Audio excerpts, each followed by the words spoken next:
Welcome, everyone. I'm calling to order this meeting of the Oversight Committee of CPRIT. It is 10:01. Let's not start late anymore. With Amy Mitchell's resignation, we are temporarily without a board secretary to take the attendance. We'll fix that later today, but I will take attendance. Mr. Angelou. Here. Mr. Margot. Here. Dr. Patel. Here. Dr. Rice. Here. Dr. Rosenfeld. Here. We have a quorum. First success of the day. Members, the draft minutes from the February 21st Oversight Committee are available for your agenda, in your agenda packet at tab 1. Any corrections to the minutes as circulated? In that case, I will entertain a motion to approve the minutes of the February 21st Oversight Committee meeting. So moved. Second. Wow, way to go. Motion carries. Our next agenda item is public comment, and by the way, we are going to shift a few things here so that we get the outside speakers all done right at the beginning, because they're more interesting. I'm just kidding. Public feedback is critically important because CPRIT was created to help Texans. Opening our meetings with public comment underscores this board's commitment to transparency and accountability. Are there any requests for public comment? Don't think so. So, last month, Amy Mitchell notified me that she resigned her position as an Oversight Committee member. She had served in that position more than 3 years after her term expired. We are grateful for her contributions to CPRIT and the perspective that she brought to the board as a cancer survivor.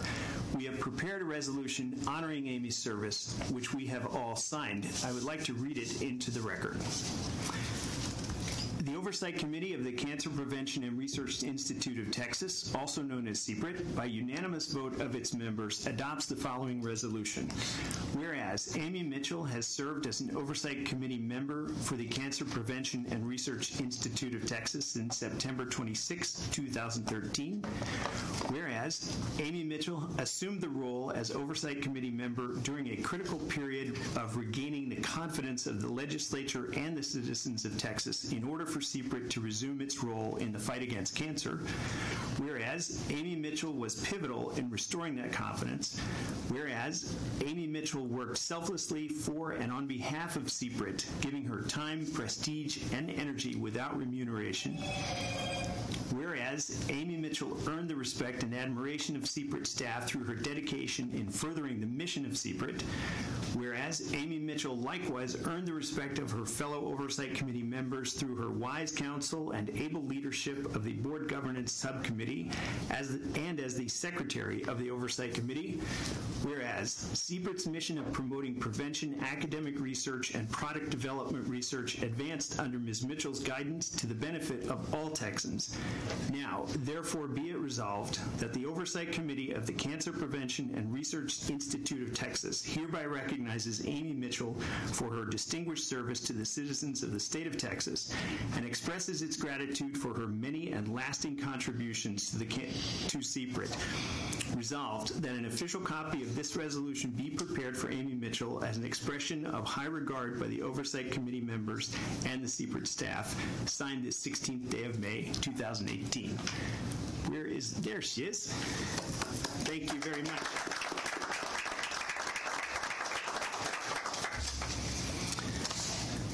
May I have a motion? Will she go off in a speech? I don't think so. Ms. Mitchell, anything to say? Now's your chance. Just thank you. Thank you. Really, the thanks go the other way. And on behalf of the many people who are not here, thank you. May I have a motion to unanimously approve this honorary resolution and affix our signatures? So moved. Second. All in favor? Aye. I understand that Mr. Roberts would like to make a presentation on behalf of the staff. Mr. Roberts? Yes, thank you, Mr. Montgomery. I'll always like to have an opportunity to give credit to the many citizens of the state of Texas who volunteer their good names, their time, and commitment to public service serving on the state's boards and commissions. As you folks know, being board members, Texas does not operate under a cabinet system of government. Instead, we are one of the few states that a lot of power is handled through boards and commissions, individuals that are appointed by, in most cases, by the governor, but in our case, by the speaker, the lieutenant governor, and the governor. These citizens serve without remuneration and with some risk in these positions. And the state of Texas could not operate without the volunteer effort of these individuals. And frankly, the same can be said about the members of the Texas legislature, though they get paid, it isn't a whole lot of money. And the state gets an incredible amount of service. On behalf of the staff, we do like to recognize the service that Amy has given, you folks have given, because it is not without a lot of pain and anguish. So on behalf of the staff, we would like to thank you with this small token of our appreciation. Thank you. Oh, that's great.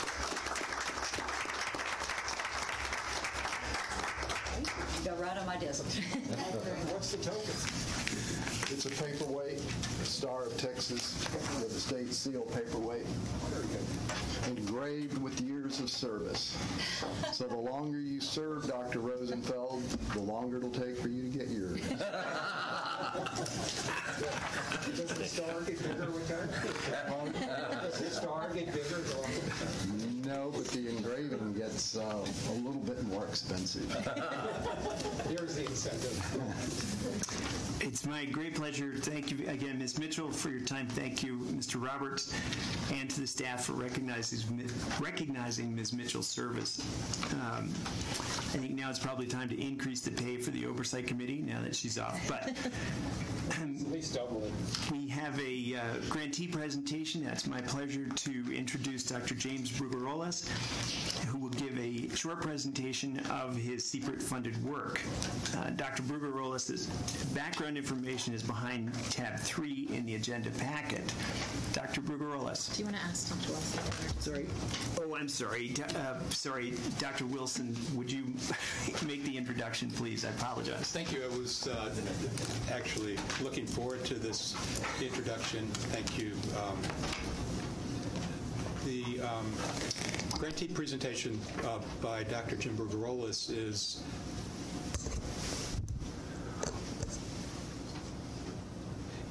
one that I'm particularly proud of. Jim is the professor of internal medicine and Shirley Crow, holder of the Shirley Crow endowed professorship at UT Southwestern, but also the director of the UT Southwestern Kidney Cancer Program. I just want to take a minute to tell you about his background because I think it helps set the stage for his presentation. He's a native of Spain, where he completed his MD at the University of Navarra, and then a PhD at MIT, his medicine training at Duke, his oncology training at Dana-Farber, Harvard. And it was in 2006 that he joined UT Southwestern and has, in that role, made contributions to understanding the molecular basis of kidney cancer and translated much of that information to hope for patients with kidney cancer. In addition to his research program, he's a constant physician caring for patients with kidney cancer in exquisite ways. He also catalyzed the program in kidney cancer as a multidisciplinary effort to translate UT Southwestern discovery to impact on patients, and this has been recognized as from the National Cancer Institute as a SPORE program, or special program of research excellence, which really nominates UT Southwestern as one of the leading institutions in discovery and translation for kidney cancer, and brought with it over $11 million of investment of federal money in this program. So very delighted to have you here, Jim, to tell us about the program. Thank you. All right, so I'm setting here a timer because I don't want to make everybody late. So I'm not going to go over 15 minutes.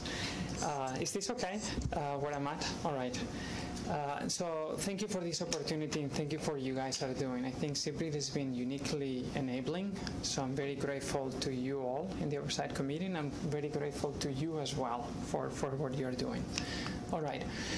So I have decided to entitle this Partnering with CPRIT to Build a Program of Excellence in Kidney Cancer. And it's a bold title, but I think it's fully warranted. As you can see here, and this is a slide that I asked my Director of Research Administration to put together, CPRIT has invested probably over $45 million in investigators at UT Southwestern that are related with the kidney cancer program.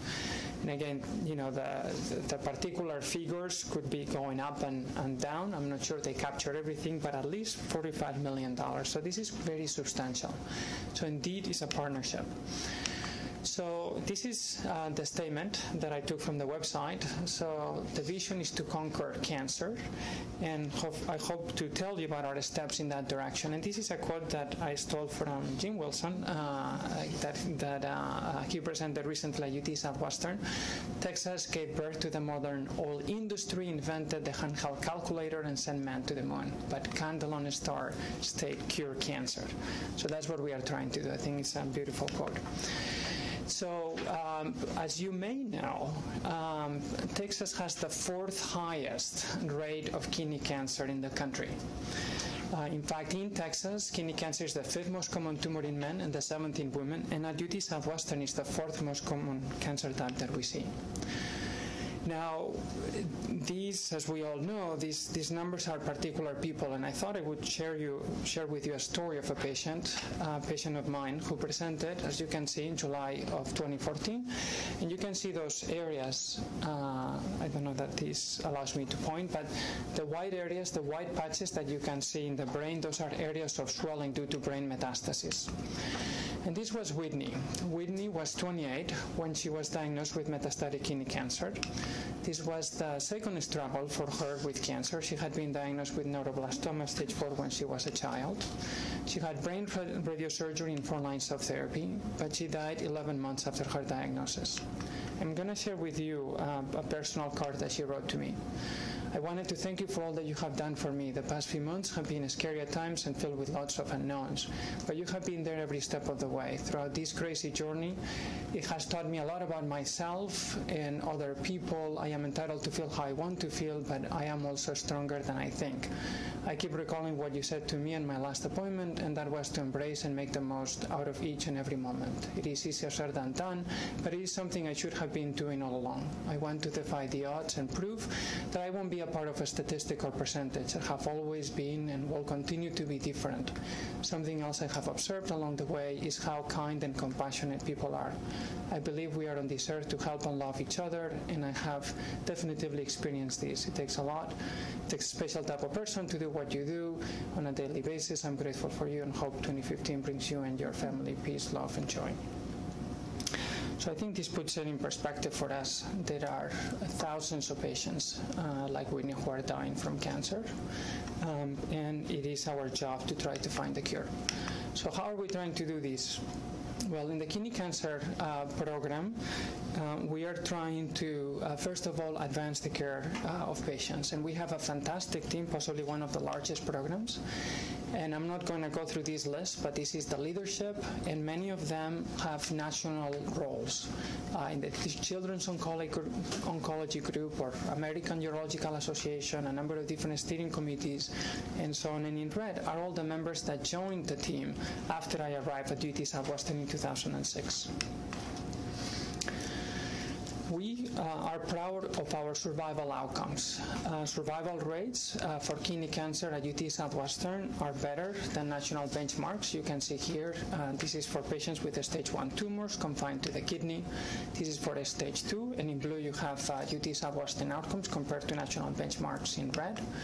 This is for stage 3, and this is for stage 4. And for stage 4, as you can see, our 5-year survival rates are more than double. It's 25% compared to 11%. And this is an analysis from the UT Southwestern Office of the Health Systems Affairs. So stage for stage, we have superior survival rates, and these results are significant for 3 out of the 4 stages. That's something that makes us very proud. Why are the survival rates better? Oops. Okay. Looks like my animation here is not working, but I think it has to do with expertise. Kidney cancer is not very common. It has to do with collaboration. We work with a team of urologists, radiation oncologists, medical oncologists, pathologists, and radiologists. It has to do with a patient-focused approach, and it has to do with research, clinical research that is available to our patients. Different type of recognition. In 2016, we did surveys. This is the results of 250 surveys, and I was quite proud that patients thought very highly of their experience with the kidney cancer program. As you can see, their overall satisfaction was 4.9 out of 5. And we recently hired a director of patient experience. Now, we are also invested in trying to develop new treatments, and we are in fact the only program in the U.S. that is developing immunotherapies with a Nobel Prize winner in immunology. And I'm going to tell you a couple of short stories. So this is a phase 3 trial that was published in the New England Journal of Medicine, looking at the combination of ipilimumab and nivolumab for patients with a stage 4 kidney cancer compared to sunitinib. And this is work of Dr. Hammers, who is one of the co-corresponding authors, along with Dr. Motzer and Dr. Escudier. And Dr. Hammers was recruited from Johns Hopkins about 2 years ago to the kidney cancer program. And I would say this is probably the most important advance in kidney cancer in the history of kidney cancer treatment.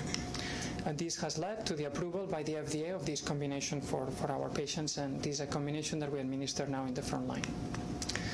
Now, most of the efforts on immunotherapy focus on the adaptive immune system. That's where we have the checkpoint inhibitors. And the immune system has 2 different arms. The adaptive, which is, if you want, is the immune system that learns. But there is also the innate, which is sort of the older immune system.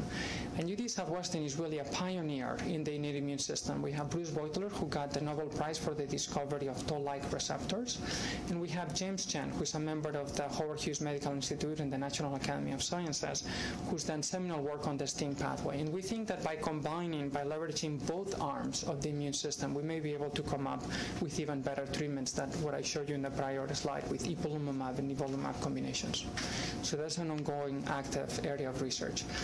One of the key issues with immunotherapy is identifying the patients that are going to benefit. And we're also developing new tests to be able to identify those patients that are most likely to respond. And what you can see here are images of 2 different mice, one that have been implanted with tumors on the side, where you can see the yellow circle. And you can see that one circle is white and the other one is paler. And that correlates with the level of expression of a protein that is called PD-L1, which is the target of one of the checkpoint inhibitors that is used in cancer therapy. And the idea here is to be able to tell whether a particular tumor does or does not express PD-L1, so that we can determine whether that would be targeting PD-L1 would be a good treatment approach for that particular patient. We are also the only program in the country to have gone all the way from gene discovery to a drug that is now in clinical trials. And this is an effort that was funded by CPRIT that centers around targeting the HIF2 inhibitor and the HIF2, targeting HIF2. And HIF2 is arguably the most important driver of kidney cancer. So this is taken from a New England Journal editorial that I had the privilege to write, and is updated with all of the treatment, all of the drugs that are available for kidney cancer. And arguably the key player is what you can see at the very center, is called Hypoxia-Inducible Factor, or HIF. So HIF was discovered at UT Southwestern by Steve McKnight, former chair of biochemistry, and David Russell, who is the dean. Crystal structure, identify vulnerability. That led to a screen that was performed by UT Southwestern and the founding of Peloton Therapeutics, which was funded by CPRIT. Peloton Therapeutics took the lead compounds from the screen and developed them into a drug. We had the opportunity to test that drug in our tumor graph platform. So we have systematically taken tumors from patients, implanted them into mice, and then be able to test drugs against human cancer in mice. In fact, we've had over 1,000 patients who've donated their tumors. And that paper was published in Nature a couple of years ago. And just a few months ago, we published the results of the phase 1 clinical trial of this first-in-class. So this is the first drug that targets HIF2 ever to enter into patients. And this is just an image of the paper that was published in the Journal of Clinical Oncology. So we are, as Jim alluded to, we are one of 2 programs in the country to receive a specialized program of Research Excellence Award from the National Cancer Institute. And I don't know how familiar you are with this, and I don't know how well you can see this, but the sports are a cornerstone of NCI's efforts of translational cancer medicine. And they are designed to bring in multi-institutional or multi-modality teams assembled together around one disease to translate basic research findings into the clinic. And there are about 50 sport awards across the country. And in kidney cancer, there are actually 2. There is a sport award at Harvard, and there is a sport award at UT Southwestern. And our sport application was ranked of highest impact and in the exceptional level at 1.4. This is a message. Mayor Rawlings has been involved and has been an advocate for the sport, and this is his quote: "I'm celebrating as mayor to receive a sport award. It puts us in a class by itself and continues to show that we are doing with science and patient care what we are doing with science and patient care here in our city. As you look at building cities, the medical community is such an important part of it. We need to attract the greatest scientists, the greatest doctors, and the greatest healthcare workers to the place we call home, and we're doing that." We are also one of the top 3 urology departments in the country, and for what is worth, there is more information in the website about this, and a leader in radiation therapy. We probably have the broadest program in radiation oncology. The most innovative, we were the first to report deploying stereotactic radiation for tumor thrombi. We have the largest reported experience, and we are using stereotactic radiation, which is a new treatment approach for kidney cancer, across the board, from small renal masses to oligoprogression and in combination with immunotherapy. So I'm going to show you a few vignettes in the last 3 minutes that I have of this presentation. Of other things I'm not going to have time to go over, but we have developed the first modern genomic-based classification of kidney cancer, where we are going from a diagnosis that is based on a pathologist looking under the microscope to a genetic diagnosis, to a digital diagnosis. We also identify a novel familial kidney cancer syndrome. We have developed a whole body MRI that allows us to look for bone metastases, and it takes just 7 minutes, and that hopefully soon will be available to our patients in a broader clinical trial. We discovered that up to 6% of patients with metastatic kidney cancer can have an independent lung primary cancer. We reported the utilization of a drug for kidney cancer for a disease that didn't have other treatments. So this was a new treatment. We conceived a new approach to predict the behavior of small kidney tumors based on whether they are hungry or not. We thought that they are hungry means they are going to grow and they are likely to metastasize. We are pioneering new tools using artificial intelligence to evaluate samples from patients and develop digital pathology. We are developing an infrastructure to integrate clinical data that gets automatically extracted from the patient's medical record with research data and is self-updating. I already mentioned the machine learning approaches. So our goal is to eliminate kidney cancer, and in the meantime, we want to become the global destination for kidney cancer care. And it's interesting that just last week, we had a patient coming from Australia to the kidney cancer program for a second opinion, and you can see him here. He looks like a movie star, and his daughter as well.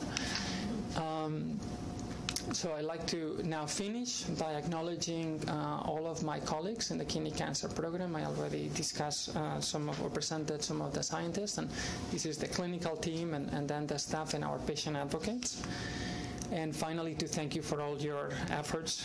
We really appreciate what CPRIT is doing and what the Oversight Committee is doing. Thank you very much. Thank you. Any questions? I'd I should say, how many questions? Go ahead, Dr. Rice. I'll take 2 and save the rest for maybe offline. Question 1, the 3 out of 4 statistically significant survival, 5-year survival, how do we think about that as something that might be exported from Southwestern to other centers around Texas? So, great question. So, I mean, one of the initiatives that we are trying to implement right now is to make our tumor boards open to everybody, every physician in Texas, so that they are able to see how we approach the care of patients with kidney cancer in a multidisciplinary manner with urologists, radiation oncologists, dedicated pathologists, and radiologists, and a medical oncologist. So we'd like to share that, and we'd like to also invite any physician from the state, in fact, throughout the country and the world, to present difficult cases and benefit from the input. So we're trying to set the infrastructure that was going to allow us to do that. I think it's a little bit of a challenge because kidney cancer is not common. So I think, I mean, at least in the context of a stage 4 patients, community oncologists may be seeing 3, 4, 5 cases over the course of a year, and when there are a dozen treatments available, it's difficult to develop the expertise. You know, for us at UT Southwestern, we have a group of physicians that's what they do, and they are able to develop that expertise, which we want to share. And it also applies to surgery. You know, the more surgeries that a surgeon does, the better they will get, the better they will get at it. But we are invested in trying to broaden the impact as much as we can. Thank you.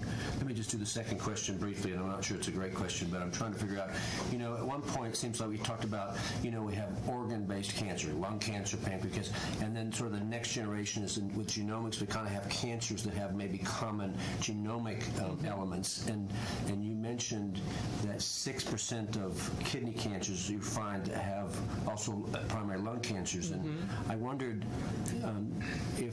why don't we see more of that, where you might think some milieu in the body would sort of, you know, favor something that surfaces up, or you know, a mutation or something, and you would think it would be sort of maybe through different body organs, and then why don't you see more simultaneous cancer?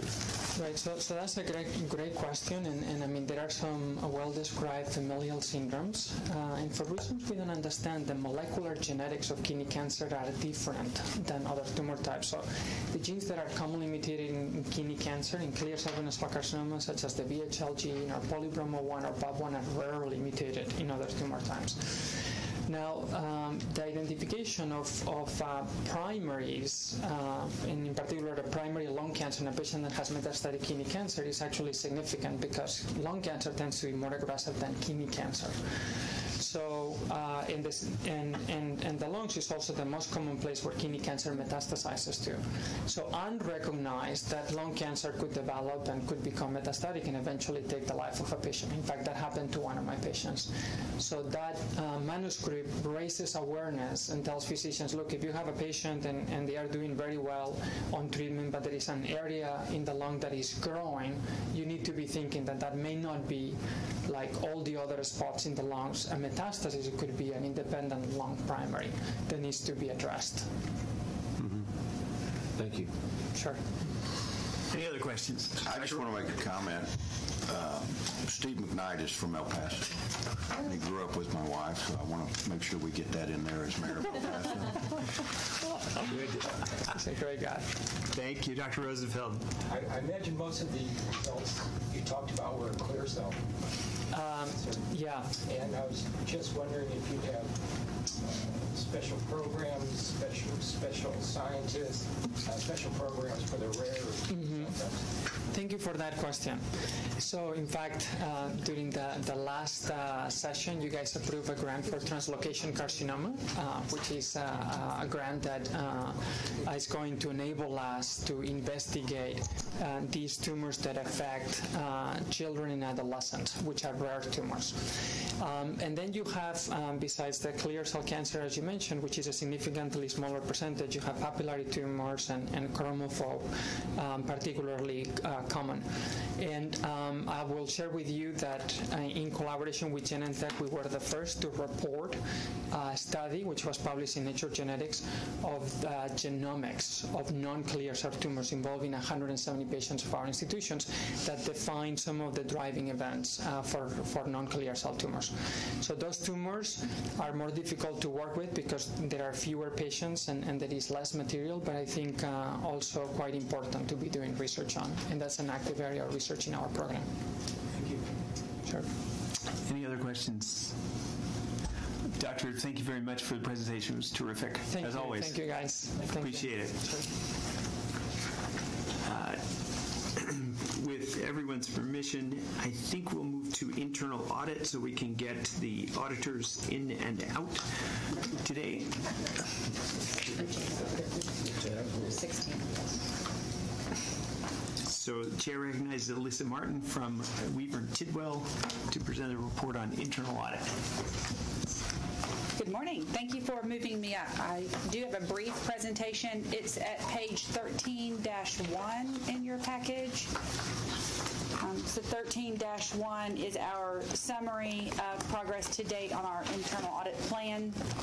The internal audit plan included 4 internal audits and follow-up procedures on another 4 internal audits.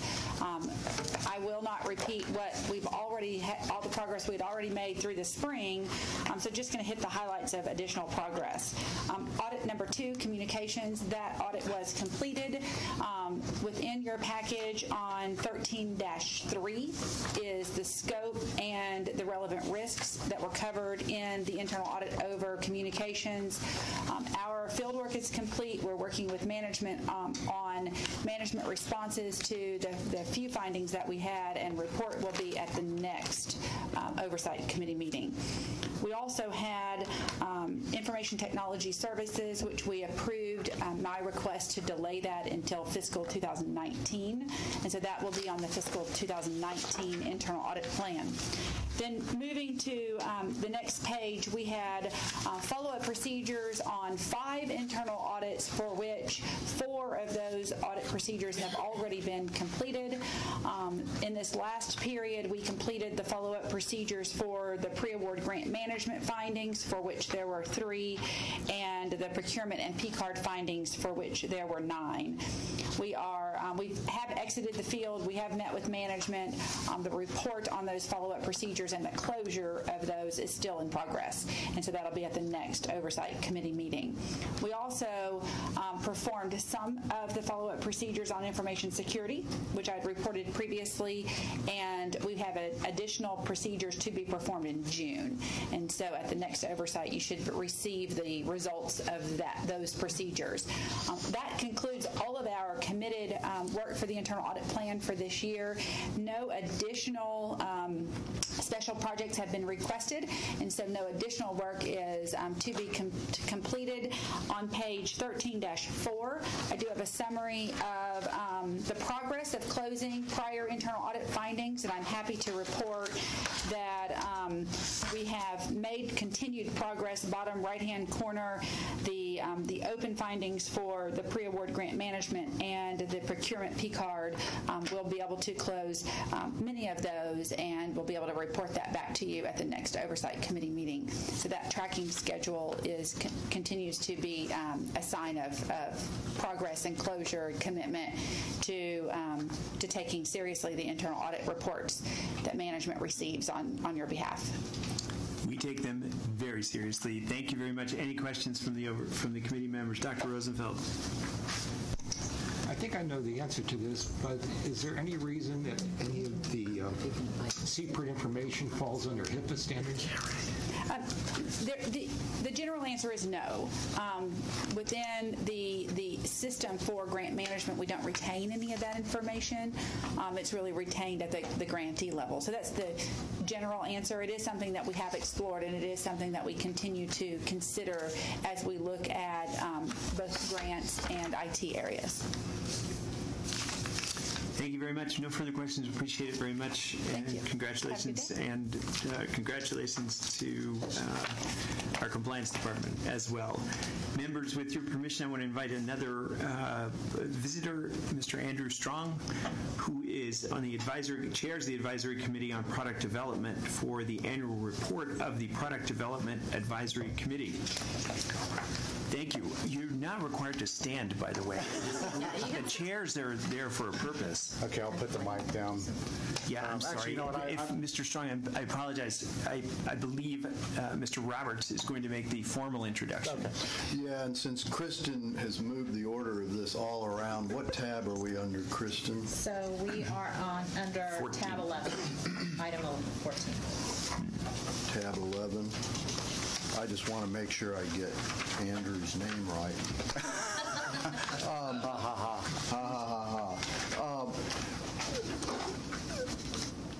This advisory committee previously has worked kind of on an ad hoc basis as issues have arose, and we have found the advice that we've gotten as staff and then to you folks has been instrumental in resolving a couple of issues, most notably our standard revenue sharing terms.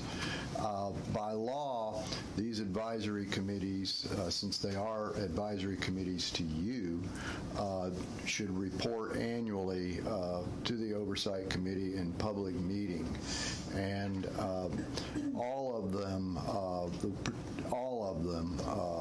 and you will remember the one at last meeting, the University Advisory Committee, but the ones you'll hear today, the Product Development, the Juvenile Cancer, Juvenile and Adolescent Cancer Advisory Committee, really put in an extraordinary amount of work and thought into the proposals and ideas that they want to present to you. We will later in the meeting, hopefully, will formally accept my recommendation that Andrew be made a part of this committee, but in anticipation of that, Andrew has volunteered to make this report to you today. Andrew has been a strong, passionate advocate for the life sciences industry in the state of Texas and CPRIT in particular. And we've had the pleasure of working with him now since, frankly, the inception of CPRIT. His short bio is in your meeting book, and with that, Andrew, take it away. Great. Have some slides. Are they okay? Oh, so I've got the control. So thank you very much for this. Actually, now I'm standing above you, so that's probably not good. I'll sit down. So let's see if we get there. Okay, great. So I'm going to go through some slides. Right button. Got it. Thank you. So a little bit of background, Wayne is right. So I have been involved in CPRIT almost the inception. It really kind of coincided with me leaving private practice. I was a lawyer. My background is in engineering. I was at A&M. Thank you. And went over to be the general counsel of the A&M system. And one of the reasons why I did that is because A&M was very interested in not replicating what was going on at MD Anderson, UT Southwestern, but really kind of helping fill the gap from discovery to patient. And that was in the form of developing manufacturing, next generation manufacturing of biologics. And so one thing led to another, and we were successful in getting a very large grant from BARDA. We had a relationship with GSK, and we ended up forming a company called Kalon Biotherapeutics, which was going to be kind of the vehicle in which to commercialize. And so when I left the room, just kind of how I've got this appointment to come here today, the two leads could not make it, so I volunteered, but I was asked to lead the effort and form the company and get it started. Over the course of 3 years, we hired over 100 people into the company, and we ended up with a sale of the company to Fujifilm and Mitsubishi in the end of 2014, which was a great event. that the governor attended, and it really opened my eyes in terms of the potential Texas has in terms of the biotech industry. Historically, California and Boston, New York, they've been kind of the epicenters of biotech, and when I talk about biotech, it's kind of post-discovery, these early-stage companies that are getting venture money, that are getting started, that are hiring people, and so I saw Texas as really at the forefront of creating this biotech revolution, and so I wanted to be part of it. And so I have, over the last 3 years, been working with probably 40 biotech companies, 20 are in Texas, just helping them on various things, whether it's private financing, CPRIT relationships, which is why I have, ongoing discussions with Kristen and Wayne and Mike. And by the way, I think, just if I can say it publicly, you are extremely well served by your leadership. They're the best of the best, and I will say that to the end. And it's really an honor to work with them. So when I was invited to participate on this Product Development Advisory Committee, I had 1,000 thoughts, and I can only fit them into 5 minutes. But and Bill's talked to me before, and so we know that we're on to something. We know that the biotech industry, particularly in cancer, we're MD Anderson, Southwestern, Baylor College of Medicine, Dell, UT San Antonio, they have things that are incredibly special that we do not want to have leave the state. We also have something that's pretty valuable, and that's a patient population in cancer. There are companies that come to MD Anderson, independent of CPRIT, that want access to their patient population because they can run a trial there. And the key for a lot of these biotech companies is, one of the many keys is to have the right patient for the right trial. Because if you get bad data, then you're basically stuck in neutral. And so the opportunity to participate on this committee was, I said, heck yes, I want to do it. And there's no perfect funding entity. And CPRIT can't be everything to everybody. But what it has done in the years that it has funded companies, I think, is material and has really moved the needle for Texas in terms of building a biotech infrastructure. Because it's an additional resource, it's an additional tool that MD Anderson can use to recruit companies to Texas, that you can use to recruit companies to Texas. That technology that's in Texas can stay in Texas. And so, obviously, I'm passionate about it. I'm very biased towards the product development group, and I'm excited about this opportunity to present to you. So a little bit about the advisory committee. These are people who have a variety of experience. Jonathan McQuitty presented to you, I believe, previously, or possibly David Lowe. But let me just look. We've got CPRIT awardees here that are CEOs or former CEOs of companies that would not be in Texas but for CPRIT. Just as you recruit the Jim Allisons of the world to Texas, recruiting biotech CEOs, in my opinion, is equally important. These are people that will not be leaving Texas. We've got David Lowe, Paul Lammers, David Arthur, Ilya Tokarev, and Greg Stein. They're all from outside the state, and they're here now, and they live here. And they, whether or not their company succeeds or they have an exit, they're going to be here for the next company that comes along. And I will tell you that one of the hits that California and Boston use against Texas is that, well, don't build a company there because there's no people there to run it. That's not true. It's challenging, yes, but it's not impossible, and we're building it. So we've got a great group that's advising CPRIT, and so I wanted to just kind of look at the history over the past several years, and what we're seeing initially is quite a few applications, quite a few awards, but we're seeing a precipitous decline starting in the last couple years. And so really our report, which you have in front of you, which is 6 or 7 page written report, kind of goes into the analysis. I'll just highlight a couple things. things. I'm not here to talk about the problems. I'm here to talk about, I want to observe the problems, and I want to make recommendations for the solution. That's really for solution recommendations for to improve and enhance what we're doing. So what we've seen in the last year or 2 years is a decline in the number of awards that are making it out of the program. And it is a very robust and difficult program to get through, and I believe everything that Wayne says when he says that companies that are receiving CPRIT money are able to use that data package, use the diligence that's gone through, which is very rigorous by CPRIT, and use that in their next financing. It is a true statement. So if you get through a CPRIT diligence, you're considered to be well diligenced because of the thoroughness of the process. Some of the companies that are really advancing and doing extremely well today are CPRIT-funded companies. I'll name a few. Bellicum Pharmaceuticals. They have raised close to $500 million after CPRIT. Aglia Biotherapeutics here in Austin. Bellicum has over 140 employees. Their operations in Houston are significant. This is a public company. It went public a couple years ago. Aglia, also a CPRIT-funded company, went public. Molecular Templates, also a CPRIT-funded company, went public. And you recently heard, I think, a session or two ago from Harpreet Singh with the Maddox. That was a German company that has now come to Houston with its involvement with MD Anderson. It is doing extremely well, has over 50 employees in Houston. So we are having successes that are material. We may not have the big exit where there's a multi-billion-dollar sale to pharma, but you are impacting Texas and the biotech industry materially. The recent years are disappointing because companies are applying but not receiving.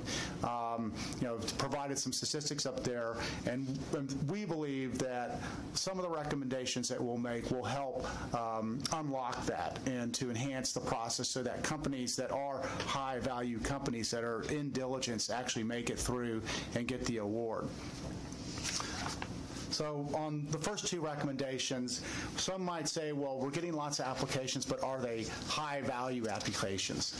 I would say that at least for those that I know that are applying, you are getting high-value applications, but are we getting enough of them to where our third-party panel reviewers, and there's 12 in each panel, they see a lot.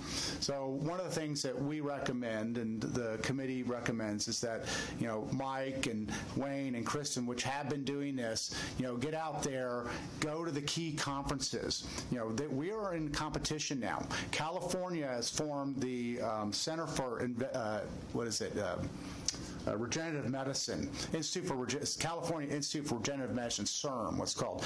They are handing out money to companies all over the country. They are competing with us. Boston is competing with us. So we need to be out there telling the good story about CPRIT, telling the good story about Texas, and bootstrapping ourselves to MD Anderson, UT Southwestern, Baylor, Dell, whoever's out there making these presentations, because that's how we get the best of the best. Once the applicants are interested, and there are quite a few, not only in the U.S. but outside the U.S., giving them guidance on how to submit a winning application. To date, it's basically coming through word of mouth from people who've been through the process. At the annual meeting, which happens every 2 years, there's times where people can find out about it. But it would be good to have, videos that someone could watch online to hear directly from the Product Development Review Committee, what is it that they look for in a company. With any venture investor you go to, you have some idea as to what their interest is and what they like to invest in. If they do only oncology or they want late-stage company or early-stage companies, you have some idea. The challenge with CPRIT is we cannot give that guidance because we want to be, keep a wide net for whatever might come in. So telling them what the reviewers want to see in terms of the applications or what the ingredients are of a winning application would be helpful. So those are our first two recommendations. The next one goes to really the process. What can we do to create a process that has transparency and that ensures that when we get to the point where we want to make a decision on a winning award, is it up or down or in or out? And that's a big problem, because I suspect, and I think from members of the PDRC who have weighed in on this, is that they feel that their hands are tied in engaging with the company after the diligence process is underway. And if you're thinking from the perspective of a company, you're well before you submit an application for CPRIT. You're already thinking about it. You're getting your wheels in motion. So you're thinking maybe 10 months before you even get a decision on the application. And so I put together this process, which you have probably seen previously. But it's a very good structured process where we think the PDAC, in our opinion, the breakdown is that once we bring a company into diligence, and remember, in the last 2 years, 14 have gone to diligence, 3 have made it out. Historically, it had been the majority of the companies that go to diligence will make it out unless there is a red flag, something wrong with the company or something wrong with their intellectual property. So there is a problem that's occurring here, and I don't have full visibility. No one on the PDAC has full visibility on this, but from our interactions with members of the PDAC, we think that it's a very easily solvable problem, and that is to allow the PDRC to engage with the applicant once the diligence is done. Because when we go into diligence, that means CPRIT is hiring its consultant, it's hiring its lawyers, it's spending money to look at this application and determine whether or not it's should be carried forward. That helps inform the PDRC. If you're in traditional venture, you're going to do your diligence, you're going to spend money on lawyers, and you're going to spend money on consultants, but then you're going to have a discussion with the company about your concerns. What has happened previously is that it's, we got to make an up or down decision. We cannot find out what's going on with the company, or we can't say that we don't like this program, we're not going to fund it, we'll fund for a lesser amount. They obviously cannot increase the amount of funding that's been asked for, but they can come back to the company and say we've got reservations about this, or we have reservations about that, and allow the company to engage in a discussion. So that's I think will help unlock, enhance the process to ensure that we have solid winning programs.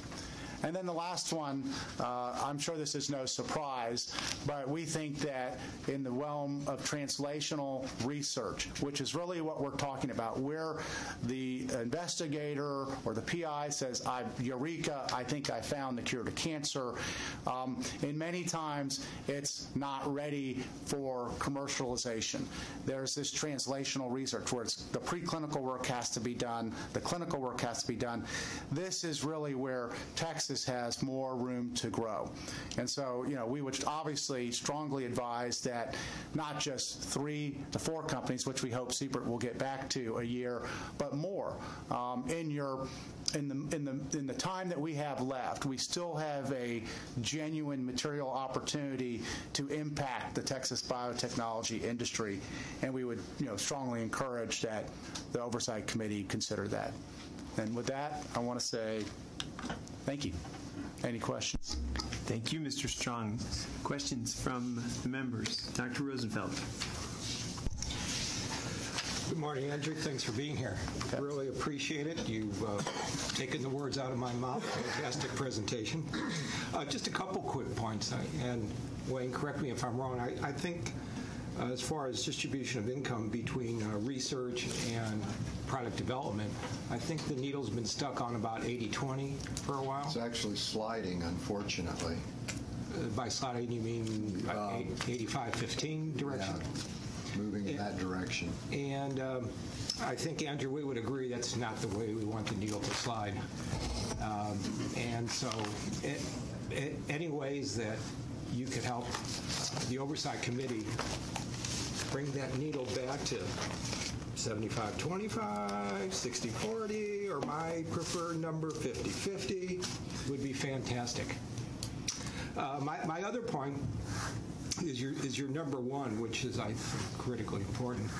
I think now there are people from CPRIT think Jim and Mike have been attending some meetings.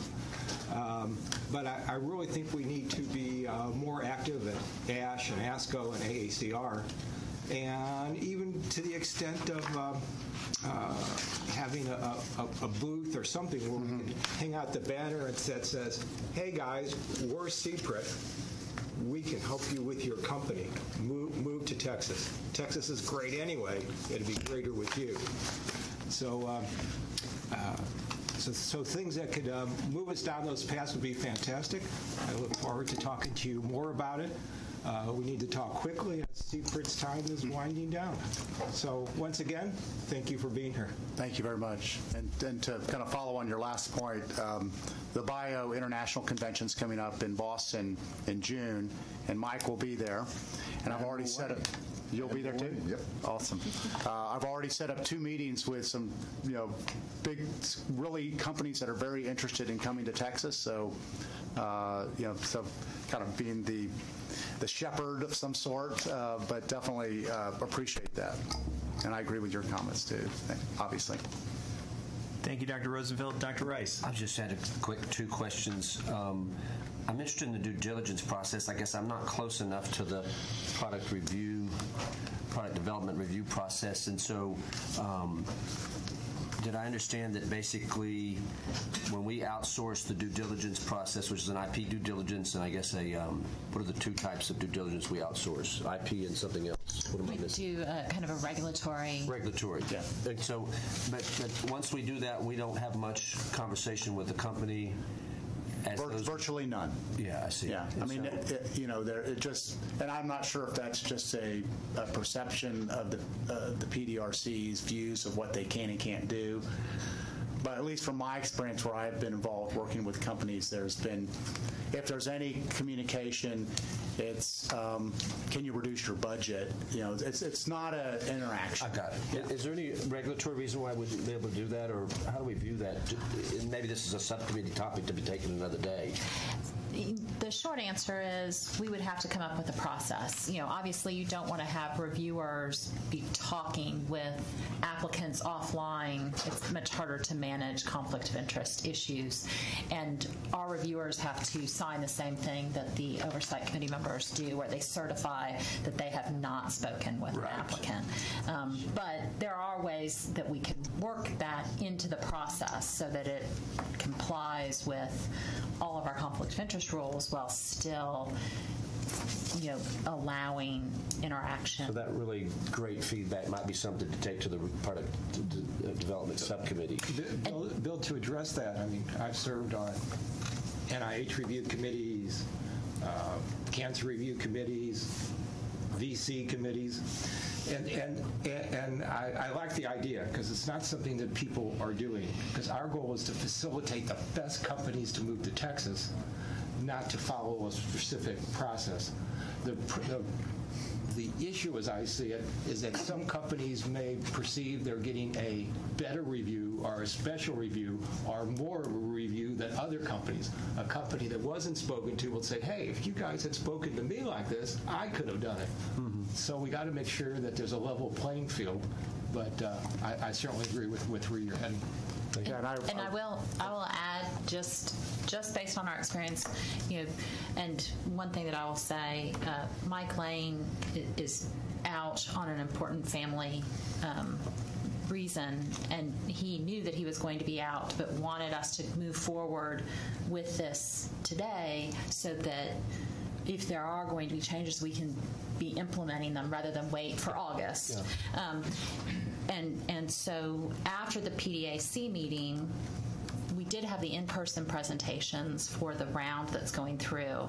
And so the review committees instituted a process. So this is the in-person presentations. It's the step before due diligence, where they make the presentation, the company makes the presentation, questions get asked and answered, then the company leaves, and the reviewers talk among themselves. They instituted a process where they had the company stay, and if there was something else that maybe came up during their internal discussions, they could call the company back in and ask them those further questions. So there were some companies that they asked questions with, 20 minutes, and some they did not. And we've already heard from the ones that didn't get asked questions. Right. Oh, well, if you would only call me back in. So there are issues like that you have to manage. Doesn't mean that we can't put those things into place. Right. But that was just to echo what Craig was saying. Thank you. So first, and Andrew, I meant to say professional thank you again for being here, and it's always great to see you and appreciate your perspective.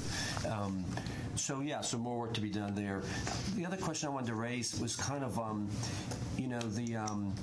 the idea of spending more money in all, or the proportion is important. Obviously, we've had discussions about that. Do you have an observation, maybe briefly, that is it better to be funding bigger companies or bigger dollar amounts for maybe further more developed companies, if that's the right word, or lesser dollars? And we've had this whole conversation about $1 or $2 million sort of translational that's at more like closer to the academic side versus a 10 or 15 or whatever larger that's more in the more developed company. Yeah. And it depends on where the company is, and I will tell you that probably the biggest cost for the companies is the clinical trials. I mean, you're talking about anywhere from $90,000 to $120,000 per patient, and so that's why. And then the manufacturing of the drug product. So that's the biggest expense that they have when you have a clinical stage company. I will say, actually, on the drive up today from Houston, I was talking with a company that is early preclinical, and they were excited about the seed grant program. And so I do think that but you're moving way up the chain, right? So, and so the seed grants are really going to help fund early preclinical studies with CROs, that may be doing mouse studies or what have you. It's not going to kind of fund that company, but it could get them to a point where they could then raise more money. Or it could be kind of a before they come to the big ask for CPRIT. Sure. So I do think that I think that's a great program, and I hope it is successful, but I do not think it should be at the loss of the current program, because I think that, particularly with biologics, manufacturing of a biologic is going to be $6 or $7 million just for the phase 1, phase 2 GMP material. And is that chasm that we're trying to help companies get across? I mean, how did it help me with this microscopic question, which is to say, is it more likely you're going to have more third parties like a VC or a pharmaceutical company that's going to invest at that point, such that those dollars are not as important that CPRIT puts in, or are those companies still in the chasm of the smaller ones are still in the chasm. Okay. Because you're seeing venture, or at least pharma, is backing out until there's some efficacy data, which you're not going to get until you have probably a phase 2. Let me do one more, just real briefly. Real briefly. Thank you for that. I'm sorry. Excellent. Oh, no, I'm talking to him, not you. Interested in the idea that the way you build the biotechnology industry on the product development side certainly is to bring experienced management in. Do you get that with the smaller fundings, or have they already built the management for the larger ones? And I'm just trying to figure out if you thought one of the keys or one of the secrets to it was to get experienced, leaders. As you said, Boston says they got them. We don't have them so much. Not that that's true. Do you get that with the smaller grants, or do you? I don't think so. No, I don't think you're going to attract someone from Silicon Valley or from Boston here with a $3 million grant, because it's not going to. It could get the company to the data that it needs to then do the financing where you do bring that person in. But you're really and I think that the relationship between the academic centers here and CPRIT and the companies is important, because almost every one of these companies that CPRIT funded is doing something with one of our Texas academic institutions. So I think where the seed round could be really useful, it's if MD Anderson or Southwestern or Baylor has a molecule, has a technology that they want to drop into a company, and then that company can then get some movement upward. You will have to bring in someone who can run that company, or bring in an accelerator group that can run that company. But I don't think you don't build the management team in a $3 million grant. It's not easy. It's not that money needs to go to the technology. Thank you. Thank you, Chair. Thank you. Yeah. Dr. Rosenfeld, very briefly, because we have lots of other things to do today. I'll pass. Okay. Make sure that gets in the minutes. You were so persuasive. Thank you. I mean, the discussion is awfully important, but a lot of this discussion, I think, needs to happen at a different level. We can't work out all the issues, but Mr. Strong, thank you very much for coming, and thank you for those I think very important suggestions. We greatly appreciate the amount of time you've given us. Thank you. Thank you very much. Oh, sorry. Wait. I have one. We need to take up Mr. Strong's nomination as a new member of the Product Development Advisory Committee. So moved. All in favor? And second. And yet. Aye. All in favor, say aye. Aye. Thank you very much. I guess you passed. Thank you very much.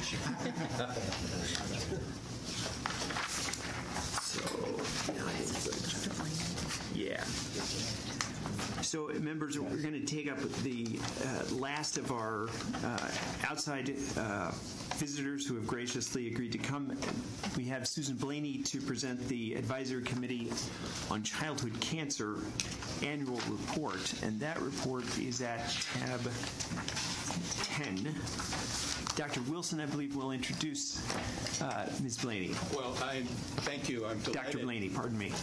Delighted to have this opportunity to welcome Dr. Susan Blaney, who, as you know, because she's been here serving our Childhood and Adolescent Advisory Committee for several years. She's professor of pediatrics at Baylor College of Medicine and plays an important role in their cancer center in the Texas Children's Cancer. Thank you. Thank you. Welcome. Okay. Good morning. On behalf of the Adolescent and Childhood Cancer Committee, I'm pleased to be here to give you an update on our progress. I would like to take the liberty of just commenting on the last presentation and saying that it is critical to us clinical translational researchers to have technology development here in Texas. It really makes a huge difference when you can get your investigators and your clinical trialists face-to-face and have an ongoing relationship with these companies. It really gives us an edge up, and it makes a huge difference for our patients and families. So just want to endorse that as well. So what I'd like to do this morning, which one is it? Okay, thank you. It's just provide you with an update on what we've done over the past year. I'll give you an introduction of our sites and our members, give you a little bit of background just to put it into perspective, talk about some of our challenges, and then talk about our highlights and progress as well as our recommendations. So you've seen this before, but I just want to highlight that over the past year and a half, we did expand the committee membership. And that is really to ensure that the pediatric oncology community across the state of Texas has a voice into what this committee brings forward to you and advocates for our patients. And I will say that we do have two patient advocates on the committee, and they make a huge difference in hearing their voice and hearing what our families have to say. And this is just a picture, that shows you the geographic diversity that we represent. And I think by bringing on these additional members, we really get across the state of Texas where we see and treat pediatric oncology patients. Pediatric oncology is a little bit different than medical oncology in that almost all, not 100%, but the majority of patients that are pediatric patients are treated at academic medical centers. So I think we have captured that. Plus, we do have community pediatric oncologists in Texas. We're a huge state, and we've captured that membership as well. So I just want to put into perspective pediatric oncology and why it's important. You say, oh, it's only a small fraction of the cancers that we see. But it remains the leading cause of death from disease in children. 1 in every 330 Americans develops cancer before the age of 20. So it touches somehow all of us in our lives. And then 1 in 750 20-year-olds alive today is a survivor of childhood cancer.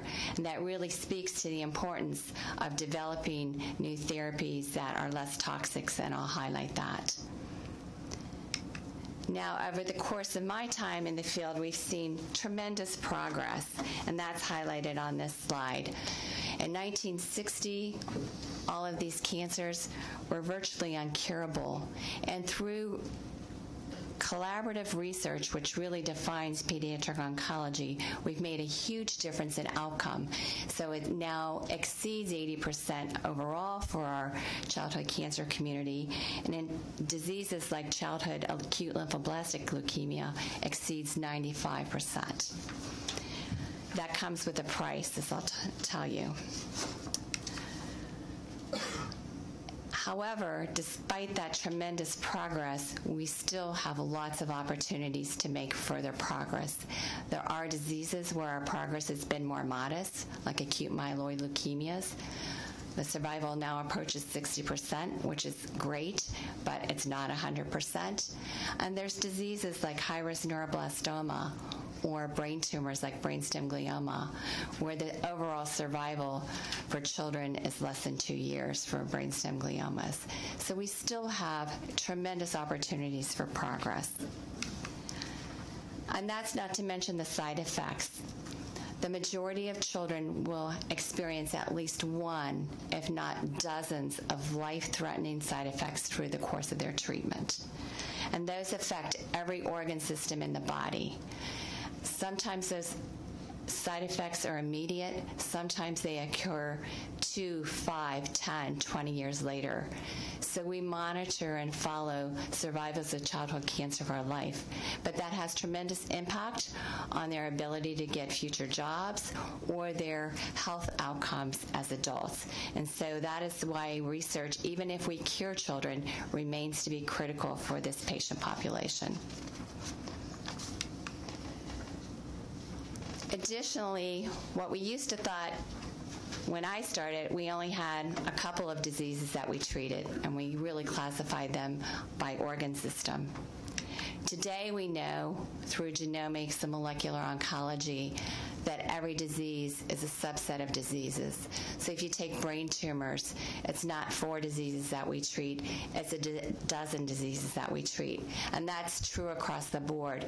And that pie keeps getting smaller and smaller and smaller as we learn more through the research that we're doing about the aberrations that cause this disease. And even if you take a child that's relapsed, the tumor that they started with is very different at relapse, and we have to approach it differently. So this research has helped us develop more effective therapies or look for,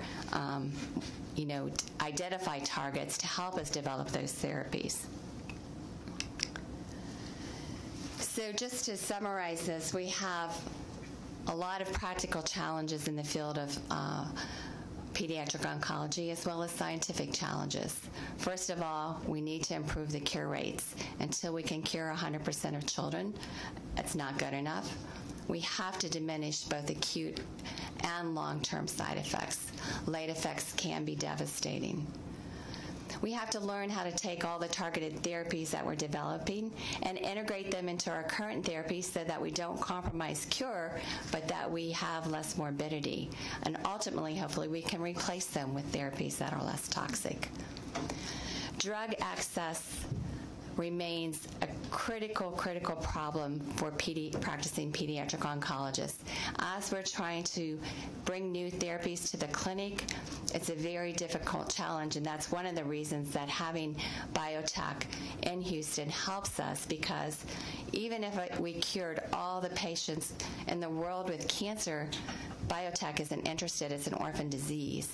So having those companies here and having that research here makes a huge difference in helping us move new therapeutics into the clinic. And then we're faced with an ongoing challenge of drug shortages. That's not a CPRIT issue, but does present a challenge every single day as we don't have drugs to give to our patients. We have shortages, and we have to choose among the patients that we're seeing in clinic each day which one gets the drug and which one doesn't until those shortages are resolved. May I interrupt you just briefly? The shortages, that you don't have enough of a kind of drug, is that because they're expensive, difficult to manufacture? The trucks run out of gas? It's because, first of all, when drugs come off patent, if it's for a small population, nobody's interested in making it. Plants are closing down for a variety of regulatory issues, and there's not backup suppliers in many cases. So it's true, this is true for antibiotics, pain medications, but you have one good shot at treating cancer, and if you don't have a crucial drug for that patient when it's due in their therapy, you may have risked or lost the opportunity for cure. Okay. Thank you. So now I just want to give you some highlights of the progress that's resulted directly from CPRIT funding to investigators across the state of Texas. First of all, the number of grants that have been funded by researchers that are pediatric oncology researchers or basic science researchers doing work that's geared towards pediatric oncology has increased dramatically. It's gone from 4% success rate of applications to 24% over the past 4 years. And these are the best and the brightest. It's peer review funding, so we know it's not because we're just getting more applications funded. It's because it's the best science that's being funded. And we're very proud of that, and that has direct impact on the outcomes for our patients. Other measurements of success are what we're able to publish in the peer review literature. We've increased this dramatically in the past year, which was about 110 to 173 publications. These are many of them in high impact journals. And then we've been able to leverage the funding that we've received from CPRIT to get other grants to go on and do additional discovery or additional development on the initial question that was asked. And that's over $21 million to date. A lot of that is NIH funding and then other peer-reviewed funding mechanisms through foundations. So I'm not going to give you individual examples, but just say in general, these are the areas where CPRIT funding has had a direct impact. We have had multiple gene and target discoveries through CPRIT-funded researchers. These are in diseases like osteosarcoma, neuroblastoma, liver tumors, metastatic Ewing sarcoma. These are all very difficult cancers to cure. Additionally, preclinical model systems to further the discovery. The first time we've had these model systems for many of these diseases have been developed, and these benefit investigators potentially across the world. We've also had the opportunity to develop biorepositories, and a lot of that is through our epidemiology researchers. And those are critical in identifying future keys towards prevention or towards patient populations that may be at particular risk for toxicities or developing second malignancies. So this will continue to pay us back for many, many years, having these biorepositories available. Biomarker discovery, outcome predictors through a lot of the genomic research have been identified, and a lot of investigators are now going on to develop commercially available assays to implement those biomarkers in the clinic. Drug discovery and optimization, development of new immunotherapies, some of them first in man, some of them first in children, and we have seen responses in our patients, and the most refractory diseases having sustained responses, which is incredible. When I first started doing early phase clinical trials, it was probably 12 years before I even saw one response. And today, as a direct result of some of these targeted therapies and immunotherapies, we're seeing children that are potentially cured who have recurrent disease. So that's phenomenal. And that can only be done through clinical trials, and we've been able to develop more than 24 clinical trials that otherwise wouldn't have been possible for patients in the state of Texas. And then I think, Dr. again... Blaney, I'm sorry, can I interrupt you just one more time? Where is it they're seeing potential cures? In what kinds? Diseases. So some of the immunotherapies. Right, and just wonder which ones the... sarcomas, leukemias, those are the... Okay, thank you. Mm-hmm. And then the prevention strategies that have occurred with human papillomavirus, both prevention and implementation of vaccine, that's going to benefit generations to come.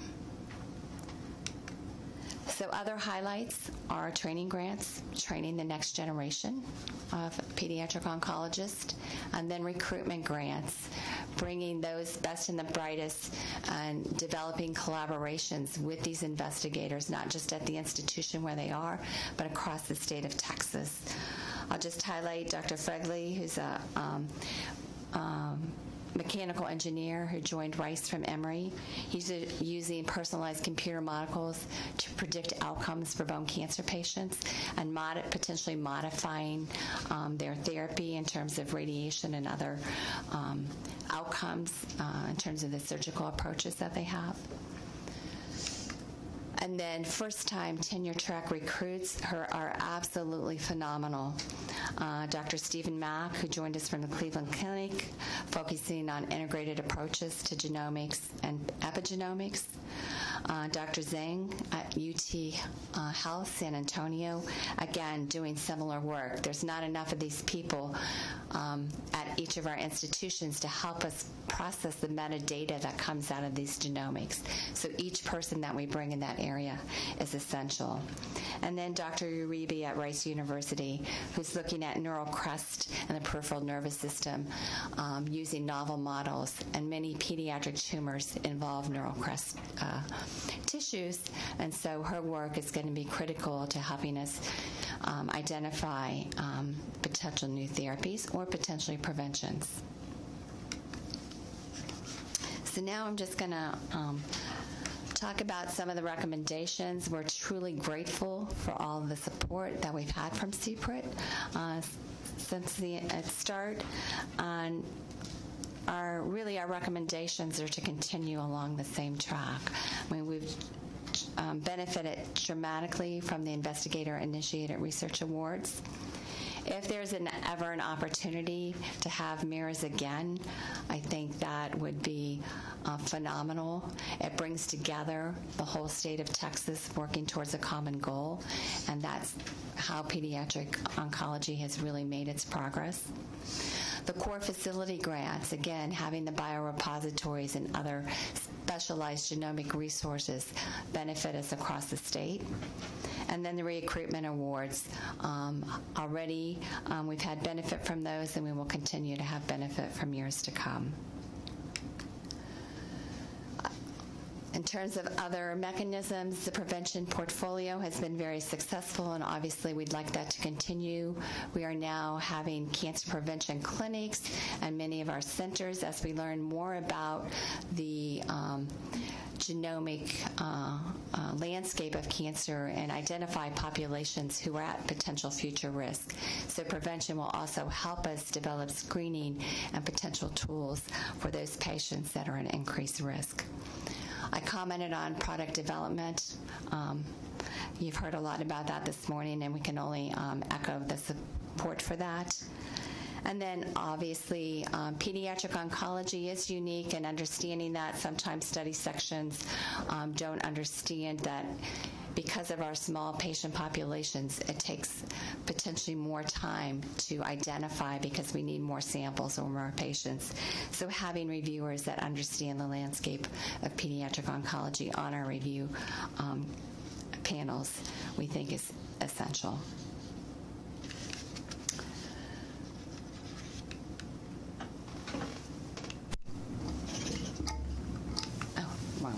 So just in summary, I think the commitment to funding groundbreaking childhood cancer research and prevention programs is having and will continue to have a profound impact that's positive for the patients that we treat, as well as their families, and society as a whole, if we can prevent long-term side effects and make sure that our patients who are cured can go on to have gainful employment as adults.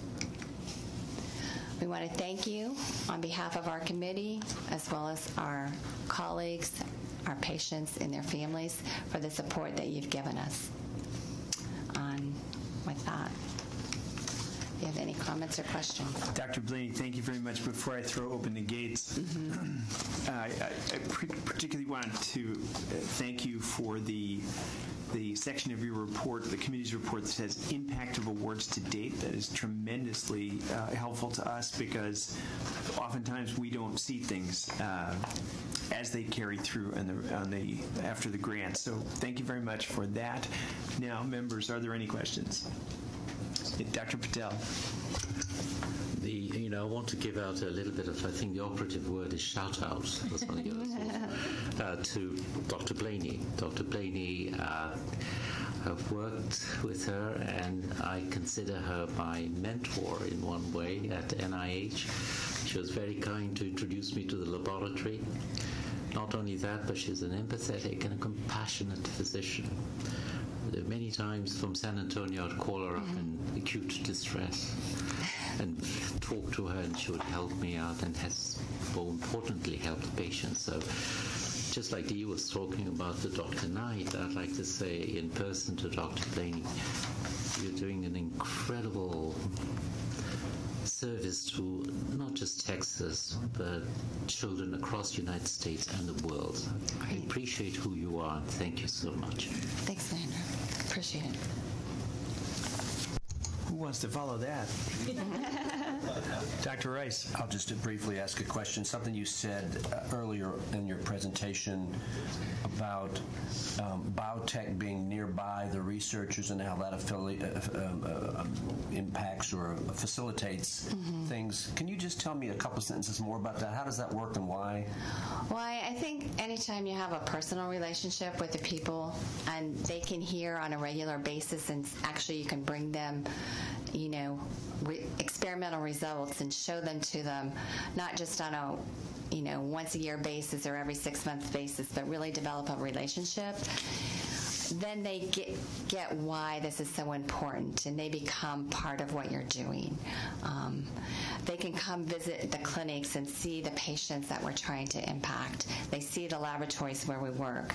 And I think it just makes a huge difference in getting their buy-in to commit to doing a trial or to providing, we have trouble just getting drugs for preclinical research as pediatric oncologists. So then they'll make that commitment, and having that relationship just facilitates that. Thank you. Other questions? Dr. Blaney, thank you very much for your time. Thank you for coming to give us the presentation. Thank you. So, I wonder if we should take a 5-minute break. Yeah. Let's take a 5-minute comfort break.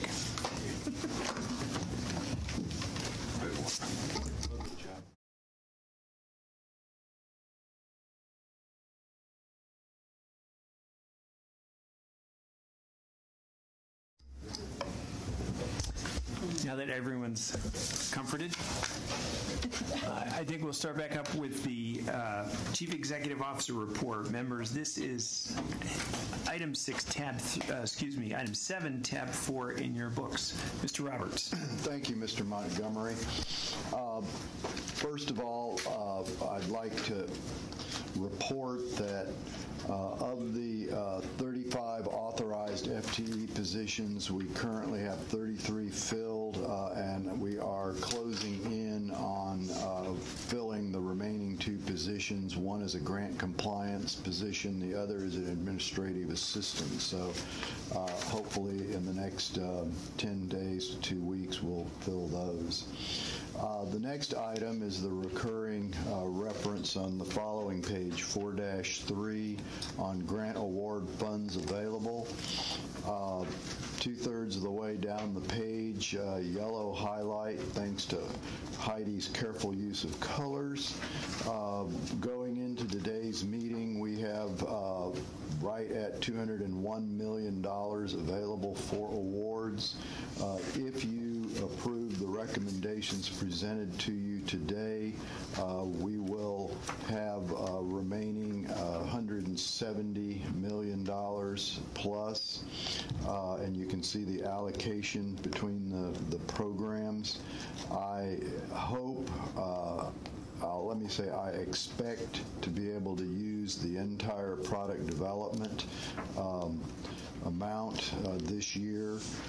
So as we approach the end of the fiscal year, there is a chance that we will have to look carefully at the remaining funds as we make grant recommendations to you. But there is sufficient funds to cover the recommendations today.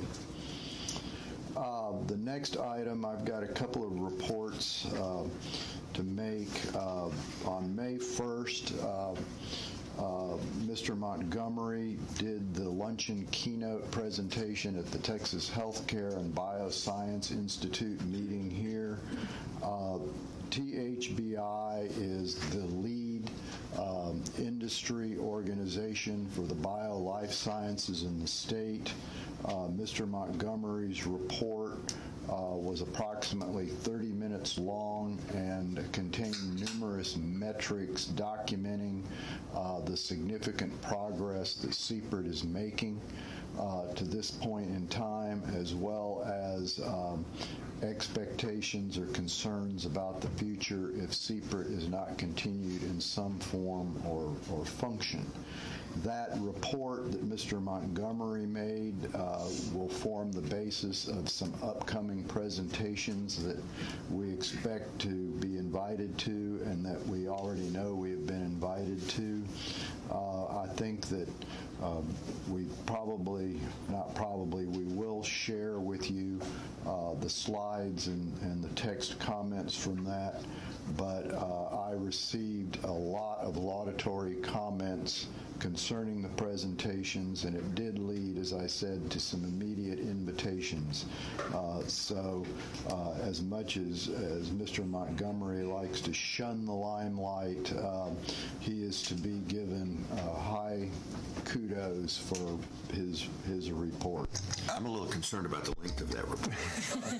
It was perfect.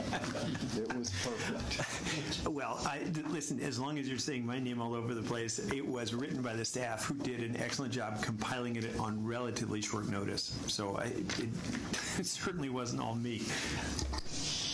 Well, you were the guinea pig that got to deliver the first one, all right? And you survived. The next one is a report on an event yesterday in Houston where the Houston City Council adopted a resolution primarily related to CPRIT and its grantees for Cancer Research Month, which May is. And I have got to give an enormous shout out to Chris Cutrone and Spencer Miller-Payne for the months of advance work that they did with the Houston City Council, in particular Mayor Pro Tem Ellen Cohen, who some of you might recall was very involved in the initial authorization of CPRIT back in 2007. And it was most gratifying to have her do the proclamation and to give her a little bit of a shout out for the success that CPRIT has attained to this point. It was also very gratifying to be reunited with Mayor Sylvester Turner, who was key in the reauthorization of CPRIT in 2013. I worked very closely with him. He put me through my paces, I might add, but justifiably so, and it was wonderful to hear the grantees' reports so that Mr. Turner could hear that the actions he took in 2013 were beginning to pay off. Dr. Rosenfeld, I know your interest in having CPRIT get out to the different organizations.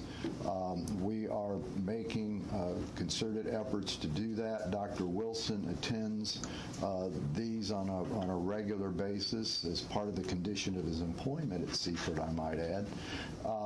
But what I really think works, and it's nice to have the one-on-one meetings with the companies, which do get set up, and we have them being set up with Bio in a couple of weeks. But we really seek opportunities to present at these conferences to explain what CPRIT is doing. And I think the presentation that Mr. Montgomery gave is going to be the basis of a couple that are coming up that will do a good job of explaining CPRIT and piquing interest in applying for our different awards. You will hear reports on those as they come up and are formalized, but I'm very optimistic that we will be able to get the word out. I believe that those, Mr. Montgomery, cover the major elements. The usual reports are in there, the monthly memos that we provide to you for months that you do not meet, as well as the scorecard is there. And with that, Mr. Montgomery, I'll stop and try and answer any questions. Great, thank you very much. Can I also ask you to talk about the event in El Paso, organized by Mayor Margo? Actually, let me defer that. I do want to give a huge shout out, of course, since I'm passing out kudos and shout outs to Mayor Margo, but in the communications report there is going to be additional information provided on El Paso and the thing yesterday. So. Okay. Thank you very much. Any questions for Mr. Roberts? So, members, as we're getting to, we're going to go to the compliance report next, Mr. Burgess, and then I think we'll take a break and go into closed session for lunch. Very quickly, this is the proclamation. I didn't just make that up. So anyone who wants to look at the Eastern Proclamation, I did bring it. Oh, good. Mr. Burgess, thank you. Thank you, Mr. Montgomery. My compliance program update is behind tab 5, and I will be brief. Do not want to stand between you and a closed session. Those are so exciting. Those are very exciting. I'll just highlight a few things from my report. On page 5-5, I provided for you a chart of the delinquent reports through April for FY18. And as I have said before in many meetings, that dotted line is our 5% threshold, and that's sort of a self-imposed threshold. We receive about 570 reports every month, and so that 5% just represents sort of a barometer for us to make sure that we're working with our grantees, making sure they get their reports in on time. I'll point out again, in January, we kind of went over that a little bit, and I had spoken at that meeting that there were some changes to our grants management system and the way that reports are now required to be submitted in certain order. And we have, as you can see, for February, March, and April have gone back under that threshold as we continue to work with grantees to make sure they get these reports in timely and in order. The second change to our grants management system that I wanted to talk about, an area that for us this last month or so has been in regards to our single audit determination forms.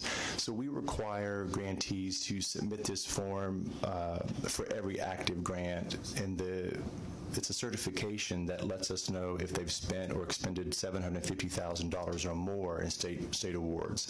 And if the answer is yes, then you owe us an audit.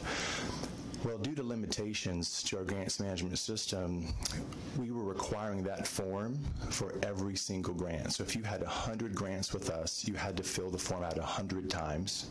And then if you owed us an audit, you had to upload the audit 100 times. So as you can imagine, we've not been super popular in that area with our grantees. So we have been working on this for many, many months, trying to figure out how we're going to address this issue, to collect that information at the grant level, the grantee level versus the grant level. And so what we've done, we've employed a two-phase approach to this. The first phase, we've just turned off all reporting for that form in CGMS, and the compliance team is now manually tracking that. So we've sent out correspondence to grantees. We're tracking that separate. The second part of that fix will be in FY19. It's on our list of enhancements for our grants management system when we have money in the next fiscal year. So we have received nothing but, shouts of, praise and accolades from our grantees, because it was an administrative burden for them. We have several grantees that have multiple grants with us, and they were having to, pay somebody just to sit there and upload 150 times. So we're excited about that. And the last issue I wanted to bring up is our grantee training. We had a training back in March. We had about 190 grantee staff. A team of us went down last week to San Marcos to the University Research Administrators Conference, and we presented there. We have a second grantee training scheduled for June, and at the request of UT Southwestern, we'll be traveling up there in June for a training for their staff as well. So we're excited about those opportunities, and that's all that I have. Thank you. Any questions for Mr. Burgess? So, members, we are, at this time, the Oversight Committee will move into closed session to take up agenda items 24 and 25. We go into closed session pursuant to Open Meetings Act 551.071 and Texas Health and Safety Code Section 102.2631 to discuss an ongoing compliance investigation and to receive advice from counsel. The Oversight Committee members will move to the anteroom at this time to convene in closed session. Following CPRIT staff will join the Oversight Committee in the closed session. Mr. Roberts, Ms. Doyle, Mr. Burgess, and Dr. Wilson. We will also take a lunch break, so let's just plan on reconvening for those of you who need to plan your lunch at 12:45. Thank you very much. We are, it is now 11:50.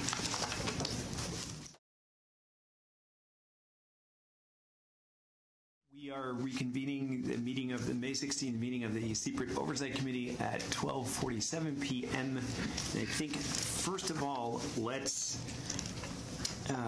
talk about the scheduling of the November meeting. Mr. Roberts. Yes, I sent out an email reminding you folks of the holiday conflict that we have, though I did not solicit recommendations or requests. I got a few, but it's not from the entire board. I will say that I believe that the 27th, which is a Tuesday, is off, not going to take place.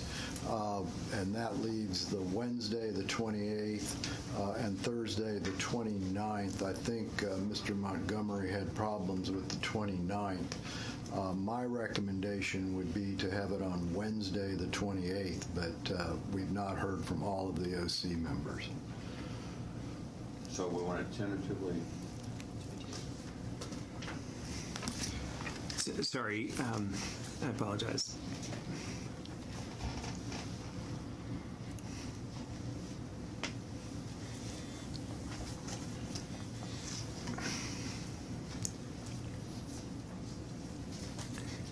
Sorry, Mr. Roberts, you said tentatively scheduled for the 29th, did you say? 28th, Wednesday 28th. The 28th. Any problems with that on the Oversight Committee? I may not be able to attend. I will know this probably the next couple of days. Do we have any alternates in case Mr. Angelo? It would be the 29th, Thursday the 29th. Okay. But you said you can't, right? Well, actually, now I see here, it looks like Mr. Montgomery may be able to, but he'd have to verify that. So what do we want to tentatively mark on our calendar? 28 and 29, Mr. Angelo will get back to Mr. Roberts, and Mr. Roberts, you will tell us which of the two dates, right? Okay. Great, thank you. Let's just go down the agenda for the Chief Scientific Officer report. Dr. Wilson. Thank you. I'm going to move to the proposed grants award section, and this is in your supplement to the materials. It begins on page 11, I believe. During the past quarter, there were 22 applications for CPRIT recruitment awards, and I'm reporting on recommendations from the Scientific Review Council and PIC recommending 8 of these. 4 in the response to the RFA for established investigators, and 4 in response to the RFA for first-time tenure-track members. If you will follow along with me on page 12, the first of the 4 established investigators are 180025, Dr. Michael Sheets, is being proposed for a CPRIT Scholar Award to the University of Texas Medical Branch at Galveston. He comes from National University of Singapore and a co-appointment at Columbia University. International leader in the area of what's known as mechanobiology, a field of science that really studies the interface of biology and engineering, looking at how cells move. And of course, as you appreciate, the way cells move is quite important to their journey as a cancer to distant sites for metastasis. His research has been recognized by the receipt of a Lasker Medical Research Award, and I think you all recognize the significance of that recognition. On page 13, the second established investigator, 180029 application. This is regarding Patrick Sung. Dr. Sung is currently at Yale University and is being recruited to UT Health Science Center at San Antonio. He is a biochemist who would be coming to San Antonio as the chair of Department of Biochemistry and Structural Biology, as well as a program leader in the San Diego Mays Cancer Center. Recognized for his work in DNA repair, and particularly those mutations that affect women's cancers, such as BRCA1 and BRCA2. Highly funded by the NIH, bringing 3 NIH awards with his recruitment. The third established investigator proposal is 180040, Xinju Zhao. Dr. Zhao is currently at UCLA, where she has had a meteoric career in establishing herself as an expert in computational biology, as it is impacting on understanding of the genetic reading frames, so-called splicing. And she is being recruited to Baylor College of Medicine. And fourth, 180044, page 14, Dr. Qing Yi, a physician scientist currently at the Cleveland Clinic, being recruited to Houston Methodist Hospital Research Institute. Dr. Yi is recognized for his work in tumor immunology and applying immunologic therapeutics to multiple myeloma and leukemia. Highly funded and recognized, 3 R01s from the NIH, a Leukemia Lymphoma Society grant. It's truly a really exciting group of established investigators, as I hope I've tried to communicate to you their accomplishments, but also their impact on Texas when they arrive. On page 15 are beginning the 4 nominations being proposed for first-time tenure-track faculty. The first is 180035, Dr. John Shen. He's a physician scientist. Think Jim Brugarolas. At the beginning of their career. He is coming from University of California, San Diego, being recruited to MD Anderson with a focus on GI cancer. Next is 180046, Dr. Stephen Chung, another physician scientist being recruited to UT Southwestern from Memorial Sloan Kettering with a focus in leukemia. Page 16, the third candidate in the first-time tenure track category, 180034, Dr. John Powers, a scientist currently working at Harvard Medical School, being recruited to UT Austin. Important to note is that his research focuses on neuroblastoma, having made some really seminal discoveries while at Harvard in terms of understanding the molecular basis of this disease. And then finally, 180041, Samira Musha, a biologist currently at Harvard, being recruited to Rice University. Another investigator focused in childhood cancer. Her actual interest is in how stem cells differentiate to become normal cells, but also become aberrant and lead to cancers such as a pediatric kidney cancer that Jim Brugarolas actually referred to earlier today.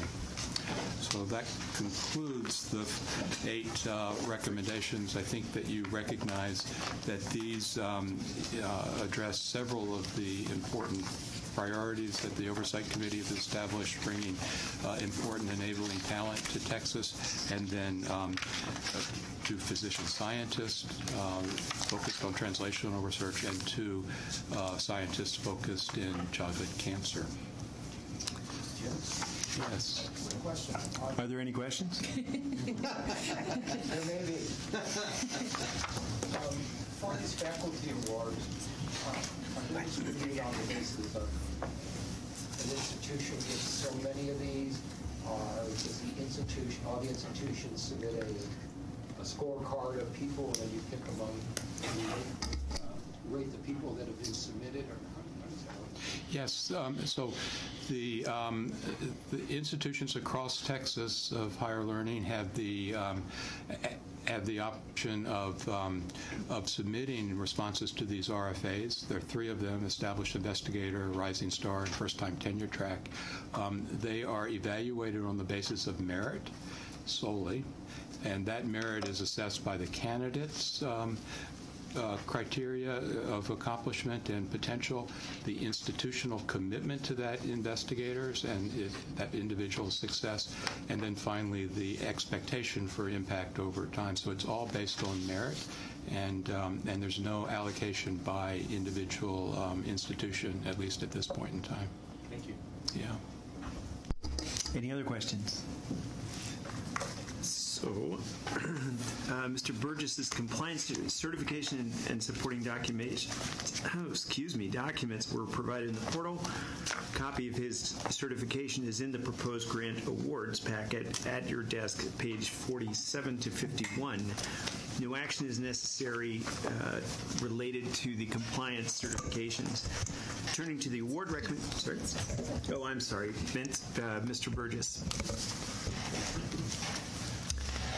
Yes, I think this is crucial to the process. All our well-being.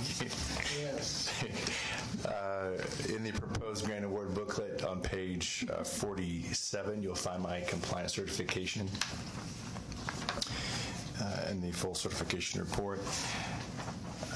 The certification provides details for each step of the application review process, beginning with pre-receipt all the way through the Program Integration Committee meeting. Also, as part of the certification, we review supporting documentation, third-party observer reports, sign-out sheets, conflict of interest forms, post-review statements for each peer review meeting and review council meeting. I also attended the PIC meeting on April the 30th and confirmed that the PIC process followed CPRIT's statute and administrative rules. And I'm satisfied that the application review process for the 2 academic research mechanisms and the 1 prevention mechanism followed applicable laws and agency administrative rules. And I certify these award recommendations for your consideration. Very good. Thank you very much, Mr. Burgess. Mr. Angelou has reported a conflict of interest through the application submitted by the University of Texas at Austin. Are there any other conflict of interest declarations that any members have to report? Good. Members, you have the list of applicants and grant amounts recommended by the PIC for the Academic Research Grant Awards. The PIC's recommendation will be approved if 2/3 of the Oversight Committee members present and able to vote approve the PIC's funding recommendations. Dr. Wilson presented 2 Academic Research Award slates. Rather than taking a separate vote on the different grant mechanisms constituting 8 grant recommendations, I will ask for a vote to approve all the slates. We will take up the applications with the identified conflict of interest individually. If a member wants to consider any other award recommendations individually, please make a motion to do so now. Hearing none, we'll take up the UT Austin application first. I will entertain a motion to approve the PIC's recommendation for the University of Texas at Austin grant application RR180034. So moved. Second. All in favor? Aye. And I believe we need to note that Mr. Angelou did not vote on that recommendation, otherwise it passes. Hearing approval from at least 2/3 of the members present and able to vote, the motion carries. I will also now entertain a motion to approve the PIC's recommendation for the remaining academic research awards for the following 2 grant award mechanisms: recruitment of established investigators and recruitment of first-time tenure-track faculty members. Second. All in favor? Aye. Any opposed? Hearing approval from at least 2/3 of the members present and able to vote, the motion carries. I will also now entertain a motion delegating contract to negotiation authority to the CEO and CPRIT staff and to authorize the CEO to sign the contracts on behalf of CPRIT. So moved. Second. All in favor? Aye. Any opposed? The motion carries unanimously. Presentation of the, Dr. Wilson, will you provide the Chief Scientific Officer's report? Or did he already do that? No, yeah. You have not. Okay. Sorry, I had to be out for just a few minutes. I apologize.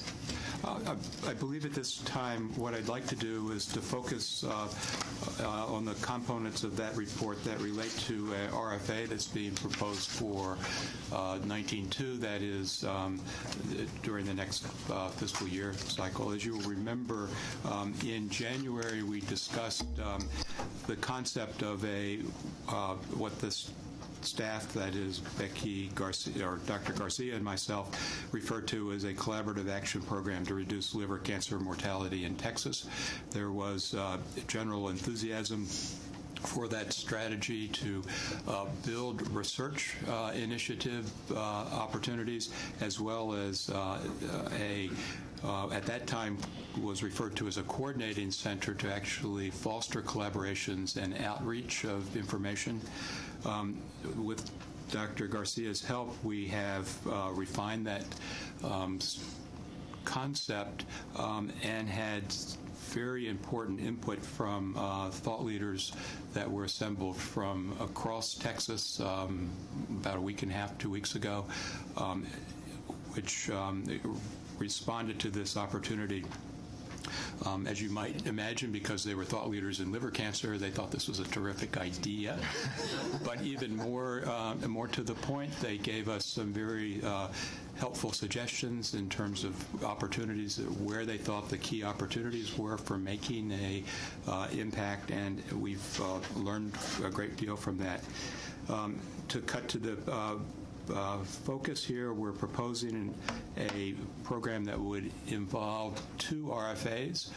One RFA would be soliciting collaborative investigator-initiated research awards to address issues related to the early discovery of cirrhosis and cirrhosis that would progress to liver cancer, for informing preventive evaluations, and then in addition what we call implementation research, that is to take the fruits of this science discovery and actually translate it into the communities. The second part of this proposal would be an RFA that focused on what we're now calling a Center for Collaborative Action, which would work to foster communications across the different investigator awards, and also outreach to the community in terms of best practices and the like, because there's actually a considerable amount of deficit in actually practice of state-of-the-art that could make an impact on this disease. Think recognition and treatment of hepatitis C virus, for example. We imagine that this would require a budget allocation or a target of about $18 million for a 4 to 5 year award sequence. Is that enough? So that is enough to support, I think, an important program that we would hope would be a catalyst. But if it's, I guess if the question is that enough to cure liver cancer, it's not. But I think we're excited about the opportunity that those resources would support, and as I mentioned, catalyze. I think you saw today in the several presentations just how catalytic CPRIT funding can be, and certainly Texas money won't be the only way to solve the liver cancer problem. Are there any questions on the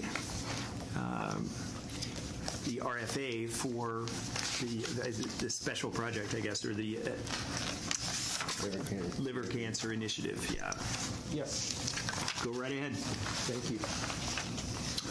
Very interesting. There's one part of this that concerns me, and that's the committee or the bureaucracy. I forgot what you called it.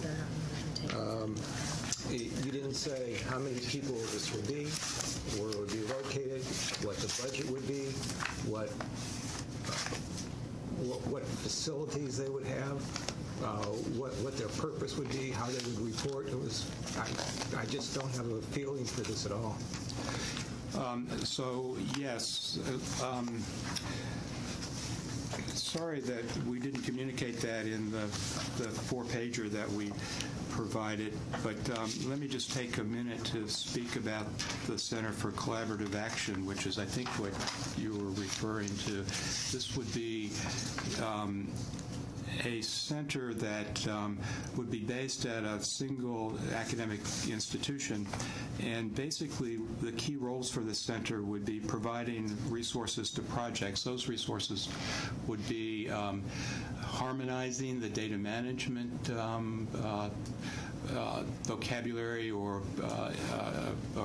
identification across the different projects, so that the investigators at San Antonio were recording in their implementation trials the same way as investigators at UT Southwestern. Communicating project outcomes, I think one of the important aspects of this convening activity of this Collaborative Action Center would be to bring the participants together and then work to transmit their recommendations, findings to other stakeholders, other academic stakeholders, NIH-funded investigators, and then other sort of not traditionally associated with the academic research, such as health policy, advocacy in the healthcare industry, insurance industry, etc. And then educating the public. As I mentioned, one of the real opportunities is outreach to changing patterns of behavior through communication, and that communication target would be both the public and healthcare providers. The proposed budget for this center would be in the range of $600,000 a year over 5 years. To Mr. Montgomery's point, I think that this is considered modest in terms of the agenda, but hopefully catalytic.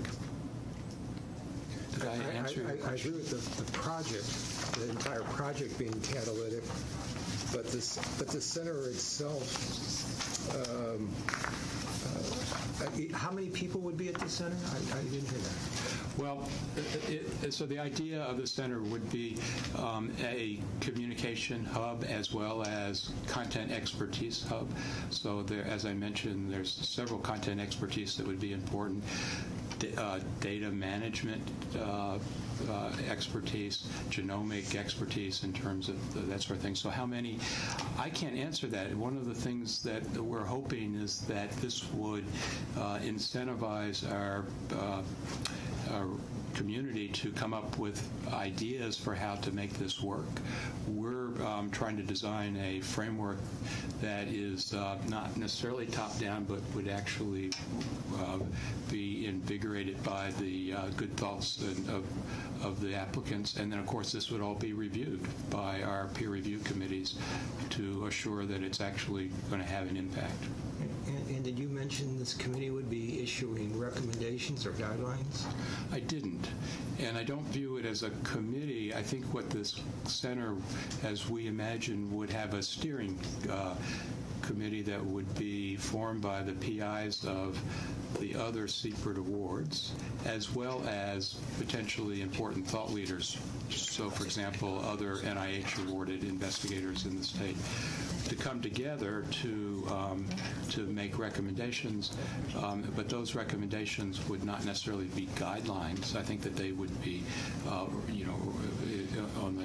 the whole of advocacy, and of course, those sorts of outreach would be viewed by the standards of what's best practice as well as established strategies for intervening in the disease. So maybe I still don't get it. Is this center made up of investigators, of people who are already funded, or is this center made up of full-time employees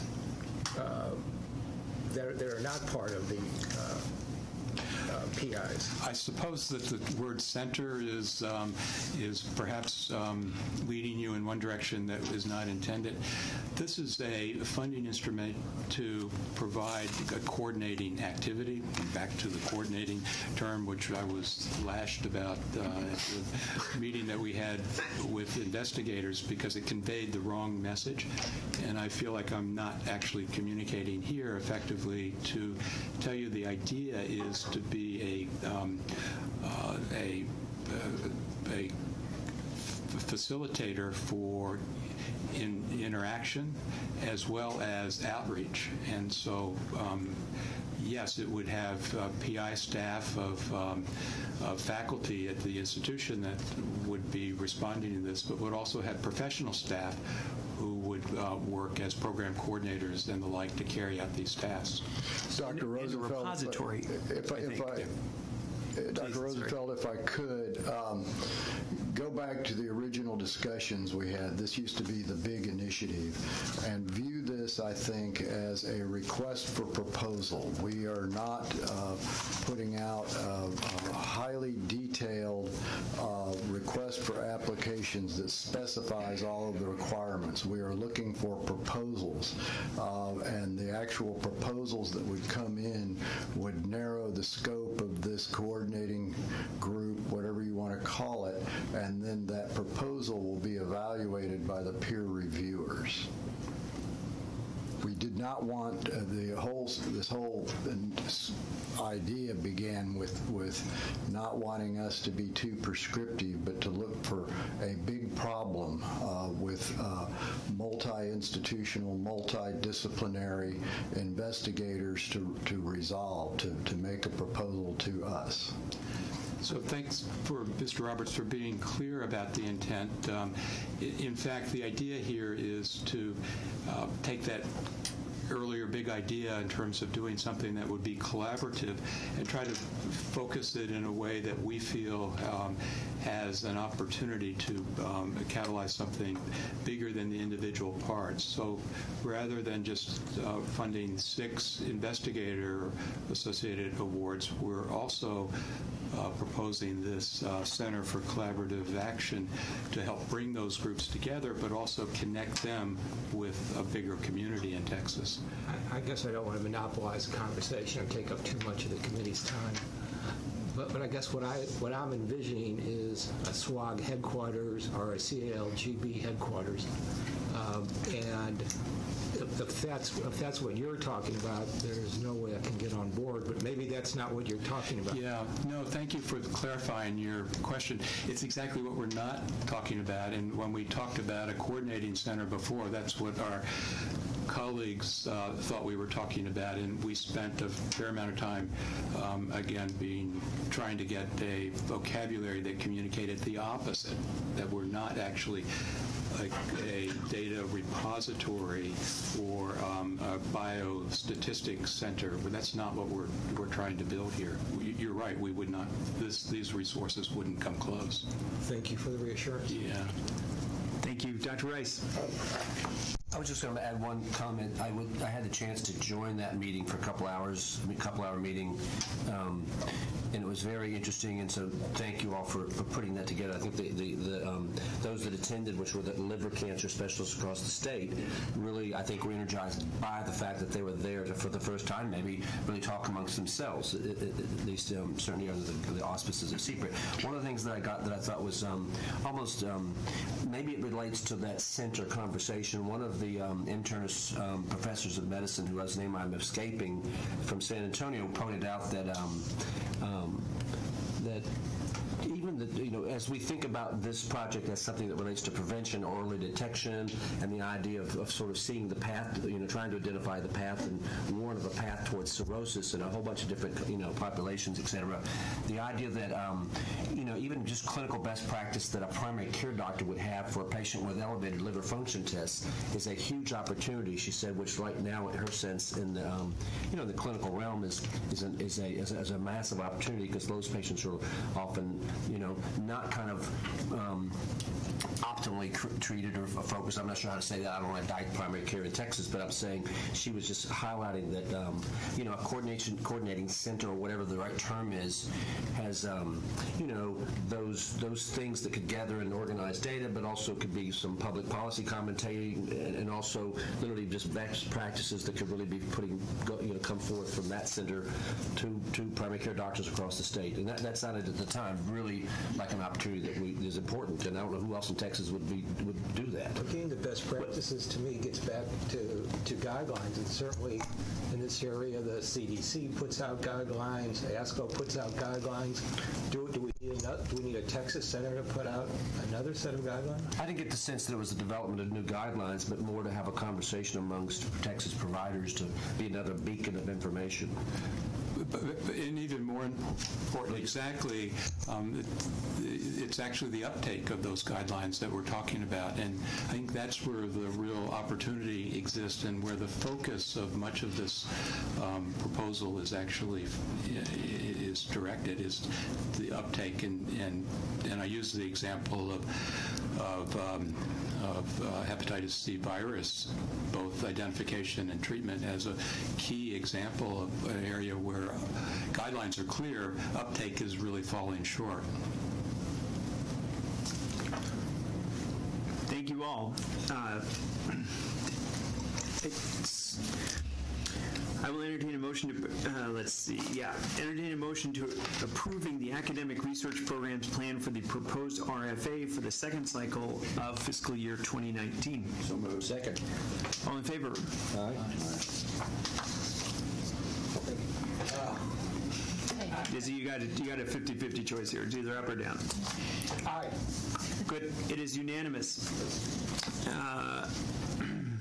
Chair recognizes Mr. Roberts and Dr. Wilson to discuss the request for a delegation of authority to replace the primary investigator and approve continued disbursement of funds for grant RR 150058. Thank you, Mr. Montgomery. We have the sad situation of one of our recruits passed away within the last month or so, and need to tie up the loose ends of his lab in appropriate manner. The staff has been in discussions with the administration of Southwestern, where the investigator was housed. Some of the details is included in the memo in your book, and I will defer to any additional specifics to Dr. Wilson, but I do request that you grant me the authority to begin the process to wind it down by designating a temporary principal investigator. Dr. Wilson, anything to add? Not anything specific, except to say that I think, as you all might imagine, this was something that's hit Southwestern quite hard. The superstar had struck down, and they have worked in a very committed fashion to try to build a strategy to complete the work that was ready to be completed, and also to protect the careers of the program's associates that who are quite vulnerable at this time. And I think very confident that that engagement is very robust.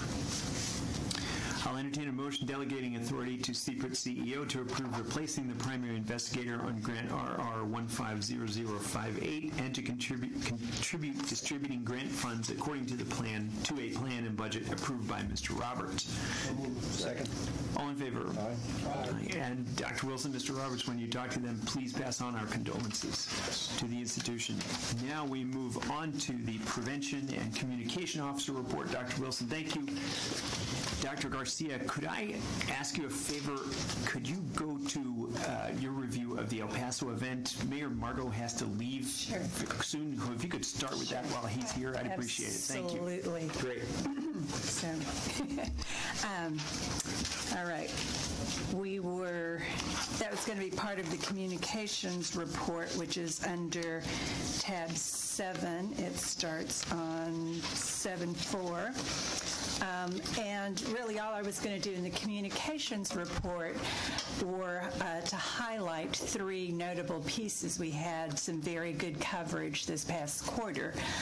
One of those pieces I wanted to share with you was a recap of the press conference that was held in El Paso in April, and that was to announce the recruitment of CPRIT scholar Dr. Gadad.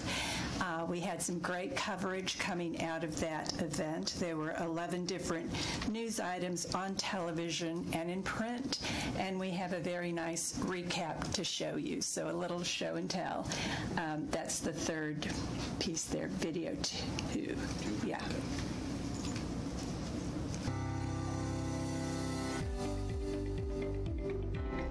Welcome, everyone. It's great to see this turnout for our announcement today in coordination with the Cancer Prevention and Research Institute of Texas, otherwise known as CPRIT.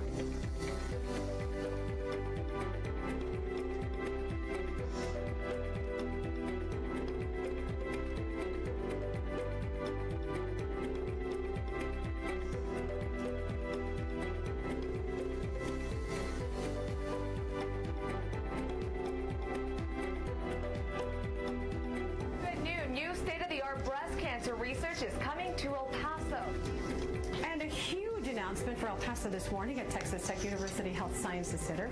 Tech Health Sciences Center in El Paso was awarded a multi-million-dollar grant to fund breast cancer research. Este moderno laboratorio ahora es la esperanza de cualquier persona que tenga cáncer de seno. As a CPRIT scholar, Dr. Gadad's recruitment to El Paso is a first for Texas Tech University System and for West Texas. Dr. Gadad's lab will serve as a crucial link between fundamental research and cancer screening and prevention services. We're very proud success, both as a trainee at Southwestern, but also the momentum that he brings to his new position here in El Paso. The importance of his work can't be understated. I think the future looks really promising for Texas Tech Health Science here in El Paso, with big pieces coming together for research that can make a big impact on our community. Our system, the Texas Tech University system, has benefited greatly from CPRIT and the funding that they're giving us. I believe around $58 million has been provided to the Texas Tech University system to support prevention and research programs and help us increase our research capacity across West Texas and in El Paso.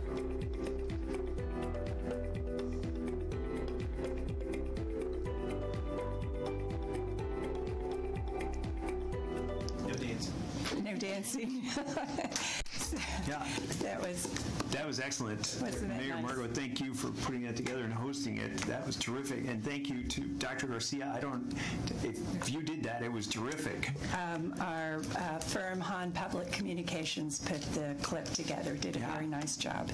Terrific. I'm sure Chris did they were up. Great job. Yes. Yes. He had to hound Texas Tech. Chris kept after Texas Tech for a long time to make this happen, and thank you for your help, Mr. Mayor, for helping that along as well. It didn't hurt to have the mayor of El Paso prodding along. Well, we got the right people. I have a couple of other clips or highlights from the communications. I was just going to show two others. Might as well finish that up. Absolutely. So the floor is yours. Thank you. Okay. We sent out a press release about announcing CPRIT's new Company Seed Award, and when we sent out that press release, then the Dallas Morning News wrote an article about it, and then we had a nice tweet from the governor. Governor Greg Abbott sent out a tweet from, I think it was his personal Twitter account, and there's just the one slide. If we could pull that up. And so that was a very nice tweet from the governor recognizing CPRIT's press release and announcement in the Dallas Morning News, the story in the Dallas Morning News about it. So the other piece that I wanted to share with you, Mr. Roberts mentioned the THBI conference, and the presentation there by Mr. Montgomery.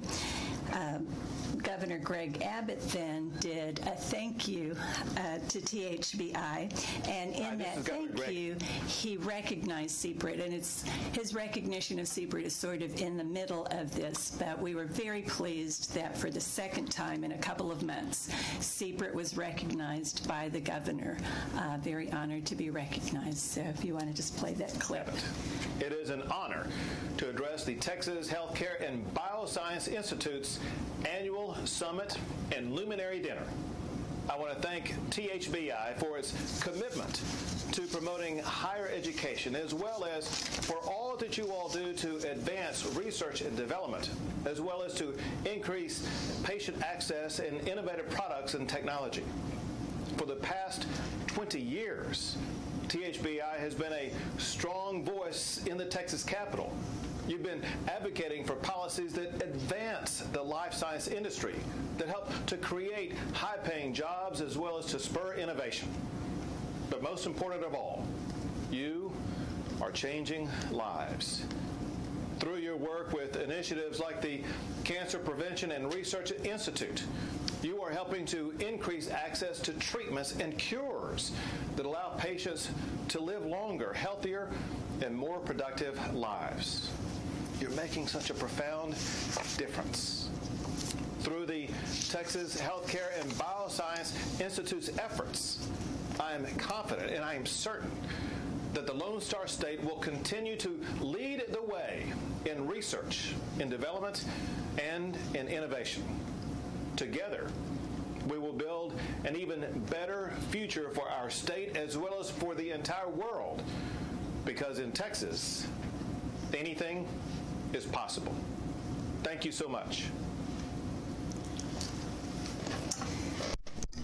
So Terrific, thank you. Sure, just wanted to share those three pieces of news and highlight those for you. The last thing I will reiterate was the event in Houston yesterday was very successful, and again, thanks to our communications team, to Chris and to Spencer for their really hard work on that. This work started last year to make it happen and find a time to get on the City Council agenda.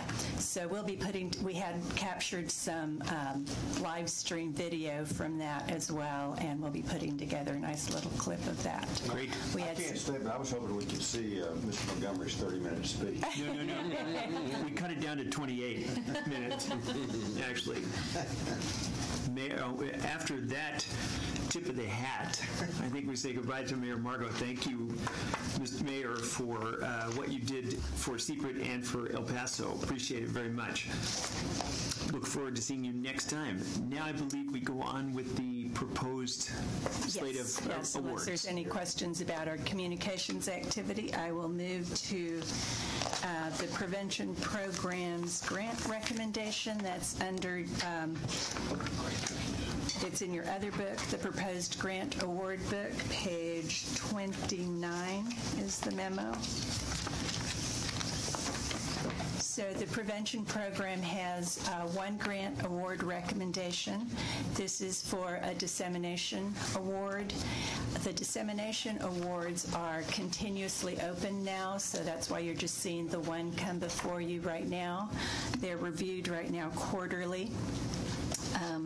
So we had one application that is being recommended. It does address all of the program priorities. The award is to Texas A&M University, Li-Shi Chen, and the award is based on several other CPRIT projects that she's already been funded for, and to disseminate the results of those projects. And so the project will recruit and train Chinese community health workers. She's focusing on 10 Texas counties that have the highest population of Chinese Americans, and also 4 other rural areas. And they're going to provide training so that these community health workers can provide family health history, education, and navigation services. And so some of the products that will come out of this award are the development of a state-certified training program, a bilingual website, toolkit, and some online and in-person workshops to train the community health workers. So that is the one recommendation for $300,000. I'm just curious about what 10 counties have the highest populations of Chinese Americans. I don't have that, but I can find out from their application which of those 10, but they do say it is one of the fastest growing racial ethnic groups in the state. Really? So I had to look that up to be sure, and sure enough. Wow. So. Let's see. Any questions for Dr. Garcia? I remind the members that Mr. Burgess has certified compliance of the Prevention Award process. No member has reported a conflict of interest with the Prevention Award recommendation. Are there any conflict of interest declarations that members have not reported?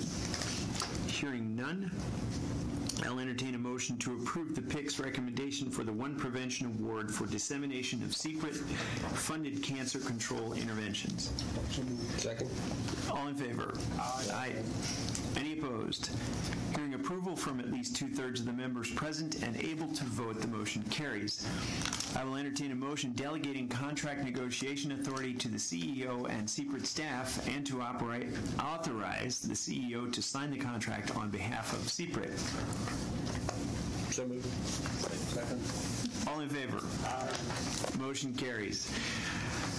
Dr. Garcia, I believe that is all. That's all. My report is in tab 7, page 1, if there's any questions, but it's just an update on the other 2 cycles. Very good.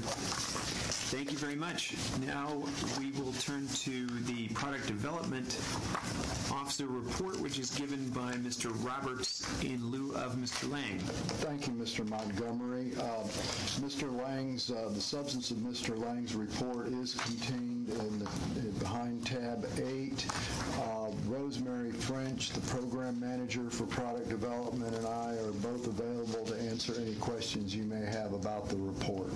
I think the only thing I'll add is I think it's been reported that we do have 6 applicants that have been recommended to move towards due diligence. So we look forward to at least some awards popping out of that. That concludes my report. Any questions? Great. I believe now we can move on to the Scientific Research and Prevention Program Committee appointments. Mr. Roberts. Yes, members. You'll find behind tab 9 recommendation to appoint Daniel DiCavallo to the Scientific Research and Prevention Review Committees. Statute requires that this appointment be approved by you. The Nominations Committee has discussed the appointment at its meeting and recommends to you to vote to approve the appointment. I'll also add that the Scientific or the Academic Research Review Committee also reviewed this recommendation. Are there any questions for Mr. Roberts or the nomination subcommittees?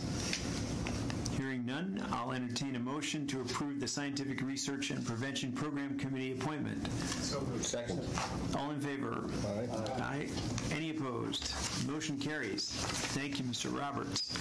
I believe now we move on to the Advisory Committee on Clinical Trials. The Chair recognizes Mr. Roberts and Dr. Wilson to present the next item, forming a Clinical Trials Advisory Committee. Doing so will require the Oversight Committee to approve the proposed charter and its members. I will go ahead and start and then refer over to Dr. Wilson. This is the new advisory committee that has been referenced before. I will say that since this has been reviewed, we have provided bios at Dr. Rosenfeld's request of the individuals that Dr. Wilson has identified from the institutional community. It is my intention at the next meeting to recommend 2 or 3 additional representatives to it from the product development or company side of this activity. But with that, I'd like to turn it over to Dr. Wilson. Thank you, Mr. Roberts. When Mr. Roberts asked us to convene a clinical trials advisory committee or to recommend that you do so, we took the opportunity to provide a overview of the clinical research activities that CPRIT is supporting and want to give recognition to Dr. Patty Moore and to Ramona Majid for putting together a mechanism to actually codify and monitor the clinical research activities that our grantees are embarked on. And as a consequence, we can now say that CPRIT's clinical research portfolio has impacted in over 13,000 individuals across Texas, of which about 6,600 have participated in interventional clinical trials. So I think a robust portfolio, but one that we think needs to be evaluated further, and so the purpose of this advisory committee to look at the current CPRIT mechanism supporting clinical trials, advise on the opportunities to increase impact of translating basic discoveries to impact on patients, and to also advise on mechanisms that might address barriers to patient enrollment in therapeutic clinical trials. And to do this, I'm very pleased that 6 leaders across Texas cancer centers. Dr. Ken Osborne, Director of Dan Duncan Comprehensive Cancer Center, Baylor College of Medicine. Carlos Artiega, Director of the Simmons Cancer Center at UT Southwestern. Gail Eckert, Director of the Livestrong Cancer Institutes at UT Austin. David Hong, Division of Cancer Medicine and Associate VP of Clinical Research at MD Anderson. Dr. Ruben Meza, Director of the Mays Cancer Center at UT Health San Antonio, and Patrick Reynolds, Director of the Cancer Center at Texas Tech Health Science Center, have agreed to participate. Wow. It's an impressive list. Any questions on either the appointments or the charter for the clinical advisory? Okay. In that case, is there a motion to approve the creation and charter of the Clinical Trials Advisory Committee? Second. All in favor? Aye. Motion carries. Is there a motion to approve the proposed members of the Clinical Trials Advisory Subcommittee, or excuse me, committee? All in favor? Aye. Motion carries.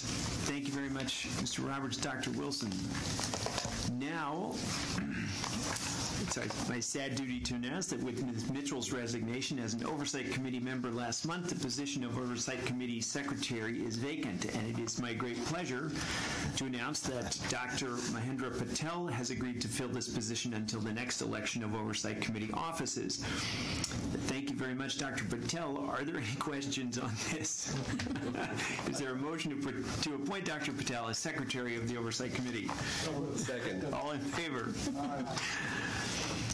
You did vote yes, didn't you? No. All right. Moving on to item 18 on our agenda, tab 14, members in your book. Health and Safety Code. The chair recognizes Mr. Roberts to explain a proposed conflict of interest waiver for review council members. Mr. Roberts. Yes, members. This will take just a minute. Unlike other conflict of interest waivers that the Oversight Committee has previously approved, this waiver is not granted for a specific conflict of interest or for a particular person. Instead, CPRIT intends to invoke this waiver as necessary to address the unusual scenario when a review council member has a conflict with a grant application that is part of the larger group of proposals that the review panel or review council must act upon, usually to recommend awards. The waiver is necessary for a review council member to participate in the overall discussion and vote on the slate of award recommendations. Specific scenarios are outlined in the memo in your meeting books behind tab 14.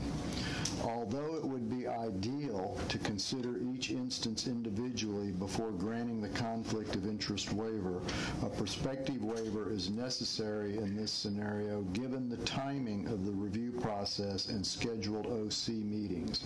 It's unlikely that review panel schedules will align with OC meeting dates such that CPRIT will be able to get a conflict of interest waiver from you in time for the review council member to participate in the review process.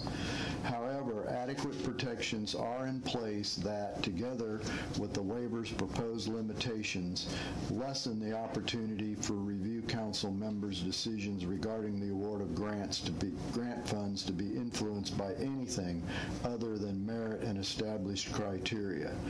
General counsel in compliance concur with this recommendation. I request approval.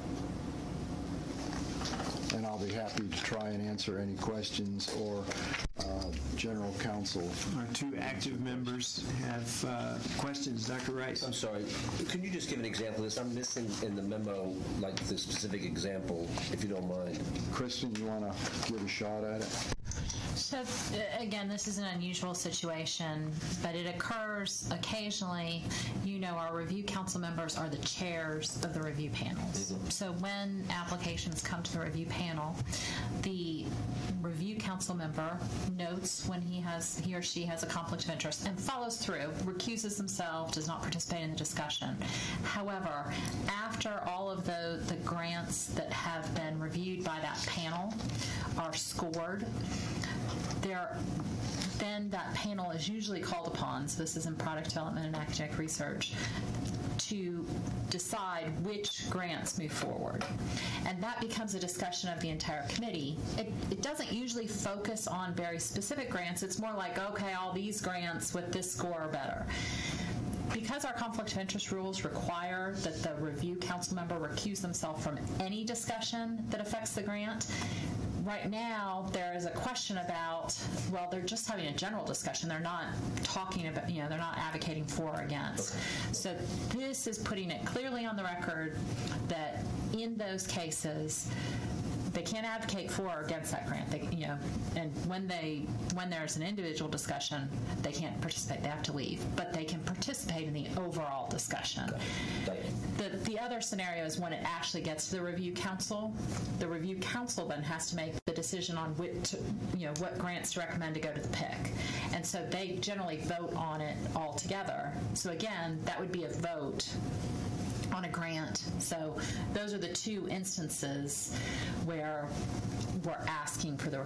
Now, one thing that I will note is, we have in the administrative rules, we have certain conflicts that we call super conflicts. If you've got them, then you can't participate in the discussion of any grants for that mechanism. So this will not waive a super conflict. If a review council member, we've never had a review council member have a super conflict. They're very unusual. But if they did, this waiver would not kick in. They would have to be totally removed. Thank you. Dr. Rosenfeld. I had the same comment. Okay. Okay. So I believe we need a motion. We do need a motion to approve the conflict of interest waiver pursuant to Texas Health and Safety Code 102.1062. Is there a motion? So moved. Second. All in favor? Aye. Any opposed? Motion carries. Now I believe we move on to Ms. Eckel to discuss proposed administrative rule changes. And members, this is tab 15. Thank you, Mr. Chairman, the truly exciting heart of this meeting. We've all been waiting. So as usual, I'll start with the final order first, and then I'll move on to the new proposed rules. The final order, again, behind tab 15, deals with the rules that were presented at the February meeting, specifically changing the single audit determination form due date. We did not receive any public comments after publication. I know, it's shocking. Really? I was blown away. They were all in El Paso. They were focusing on more important things. So that's proposed in the final order as originally published. And we'll file that with the Secretary of State to become final 20 days after we file it. And unless there are any questions, I'll move on to the set of new proposed rules for this round, which starts the rulemaking process over again. We have 3 new proposed rules for this meeting affecting chapters 701 and 703. The first rule change is in 701.3, and it just clarifies that a request for applications also includes any instructions for applicants, written instructions that are also released with the RFA and available on the website. The second proposed rule change is in 701.27, and it removes the requirement of publishing Oversight Committee political contribution reports on the CPRIT website. The legislature, during the last legislative session, amended CPRIT statute to remove that requirement.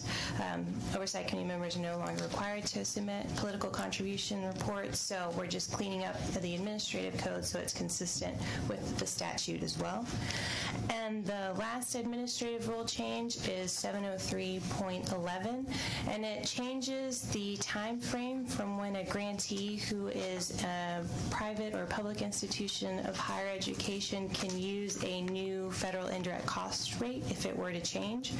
Currently, that time period is less than 6 months from the anniversary of the contract effective date, and we propose to change that to 6 months or less to give the grantees a little bit more time to use a new rate, if applicable. And if approved, we'll submit these proposed changes to the Texas Register for publication, open them for public comment, and bring them back to the August Oversight Committee. And that is all for the rules. And let's hope that the public wakes up this time and does provide us with some public comment. I can, although I must say, sleepless nights until we receive some. Probably because they were so skillfully written, there was no possibility of public comment. So members, I wasn't going to say it. I'm glad you did. I'm there for you. Members, is there a motion to approve the final order adopting rule changes to Texas Administrative Code, Chapter 703, and to approve the publication of the proposed changes to Texas Administrative Code, Chapter 701 and 703 in the Texas Register? Second. All in favor? Aye. Aye. Motion carries. Thank you very much, Ms. Eckel. I believe we have come to the Chief Operating Officer, Ms. McConnell. I think everything else. To present the fiscal year 2019 bond issuance resolution. Thank you, Mr. Chairman. You are welcome. So, yes, under tab 16, we have a request for financing for our CPRIT bonds for fiscal year 2019. I will note that this is the last request for financing of the full $300 million in bonds, given where we are historically. And to date, we have issued almost $1.5 billion as a combination of both bonds that have been fixed out for the long term, as well as some commercial paper that's been issued this year. So with that, if you have any questions, I'm happy to answer them. Seeing no questions, is there a motion to approve the resolution for request for financing for the Texas Public Finance Authority to issue debt on behalf of CPRIT in fiscal year 2019? So moved. Second. All in favor? Aye. Motion carries. Chair now recognizes Ms. McConnell to present the Chief Operating Officer's report. Thank you. So I'll just highlight that my report, we do show that we received a little bit over $21,000 in revenue sharing payments during the second quarter of this fiscal year, and that brings the total of our revenue sharing payments to this year to date of a little over $90,000, and then over the lifetime of CPRIT, about $3.3 million has been collected. Also, that in March of 2018, we did go to the Texas Public Finance Authority for them to issue $99 million in general obligation bonds on CPRIT's behalf. This was actually a commercial paper issuance. So for fiscal year 2018, we've issued $167.2 million, and that's where we come to the slightly less than $1.5 billion issued over the lifetime of CPRIT. The other thing I'll note is that we are putting together our state strategic plan for the 2018-19 Biennium, and that this will go to has to be submitted to the LBB and the governor's office and other legislative offices on June 8th. This doesn't require any action by the Oversight Committee. It will require that the presiding officer sign along with Mr. Roberts when the report is completed, but this does begin the state budget process, and so in the other memo that's also in this section related to the provisional approval of items for the legislative appropriations request that we will also be preparing, that is this strategic plan is kind of the first step in that process. Are there any questions related to that before I move on to the legislative appropriations request? So on 1713 of this section, there was a memo regarding the provisional approval of LAR request items. And if you look at the list on the back of that memo, 1714, we do anticipate having about $476 million in bond authority available during the next biennium. And so one of the items of request, and this goes back to the discussion that you all had in January, that there be a request of $124 million in general revenue to make up for what is not available to the agency and bring the total of the request to $600 million over the biennium, and that would bring the level of grant funding back to the historic level of $280 million, less our $20 million in operating expenses and the transfer to state health services. The other item, and it's kind of related because it's that we do have the rider requiring the transfer of $2.9 million each year to state health services. If that rider were struck, and so that would eliminate that transfer, we would effectively have another $6 million in bond proceeds over the next biennium for grant awards. So that would actually reduce our general revenue request by that same amount.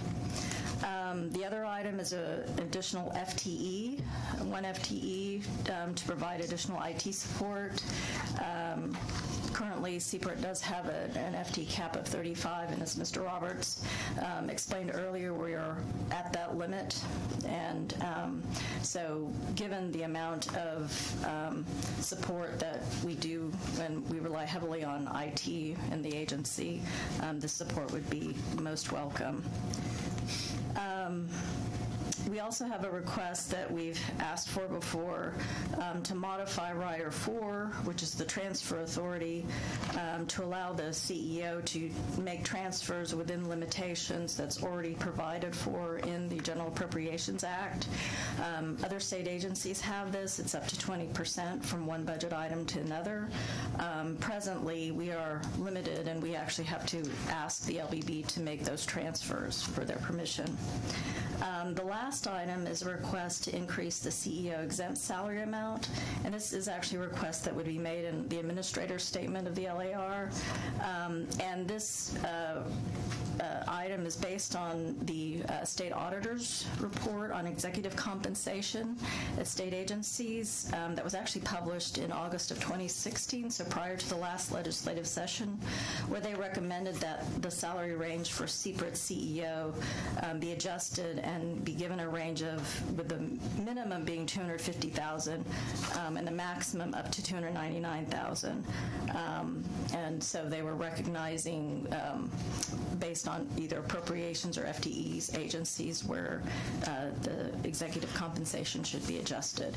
The legislature did not take action on that, but it is within the board's purview to make that request. Right, so we would make that request, and then the legislature would take it up in the next session. Correct. Right, so it could not become effective until 2019 at some point, right? Yeah, for 2020, yes. Any questions from Ms. I believe that even if the legislature grants that request, it still requires action by the board to implement it. Right.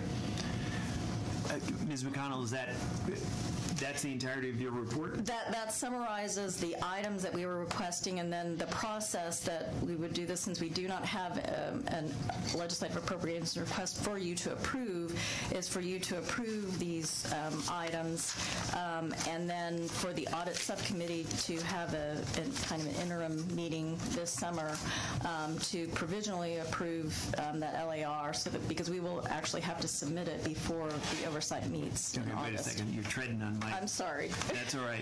Members, the Audit Subcommittee met on May 7th and recommended approval of the items to be included as part of the 2020-21 legislative appropriations request. I've already asked for any questions on this, but Ms. McConnell explained CPRIT's legislative appropriations request is not in the final format while the agency waits for instructions from the Governor's Office and the Legislative Budget Board. It is likely that CPRIT must file the request before our next Oversight Committee meeting in August. We will vote on the substance of the draft request. If the Oversight Committee does not meet again before CPRIT's request is due, the Audit Subcommittee will review the final draft prior to submission to confirm that it is consistent with what Ms. McConnell presented today. Is there a motion to approve the draft legislative appropriations request subject to final review by the Audit Subcommittee? So moved. Second. All in favor? Aye. Passed. Motion carries. And let me just thank you, Ms. McConnell, very much. And let me also say thank you to Mr. Roberts. It's with great enthusiasm, I think, that everyone I've talked to supports the item regarding your compensation. I appreciate that comment. You're very welcome. Let's see, Ms. McConnell. That doesn't mean it's going to get back. But I appreciate your comment. The next agenda item is McConnell, the recommended contract approvals. Yes, so there are actually there are 3 memos in under tab 18, and these are for 5 contracts. One contract is for due diligence support services, which is in your earlier conversation, regulatory due diligence with ICON Clinical Research for $212,200. There are also 3 contracts. There's also a contract for grant management support services with CSRA for a little bit more than $8.4 million. And then the last 3 contracts are outside counsel contracts. They provide the intellectual property due diligence and as well as revenue sharing agreement counsel. And these are with Vincent & Elkins, Baker & Botts, and Udell Isidore, all for $125,000. I will note that all Oversight Committee members and CPRIT staff have indicated that they do not have any financial conflicts with any of these firms, so if they were to be awarded those contracts. So. Any questions on the contract approval items? Is there a motion to approve contracts with ICON, CSRA, Baker Botts, Vincent & Elkins, and Udell Isidore? So moved. Second. All in favor? Aye. All opposed? Motion carries unanimously. The next agenda item is thank you very much, Ms. McConnell. The next agenda item is a standing item. Mr. Roberts, is there No, sir. anything to discuss under item 23? Thank you.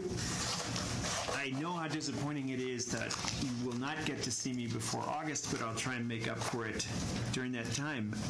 Is there any other business? If not, I will entertain a motion to adjourn. So moved. Second. All in favor? Goodbye. Great job.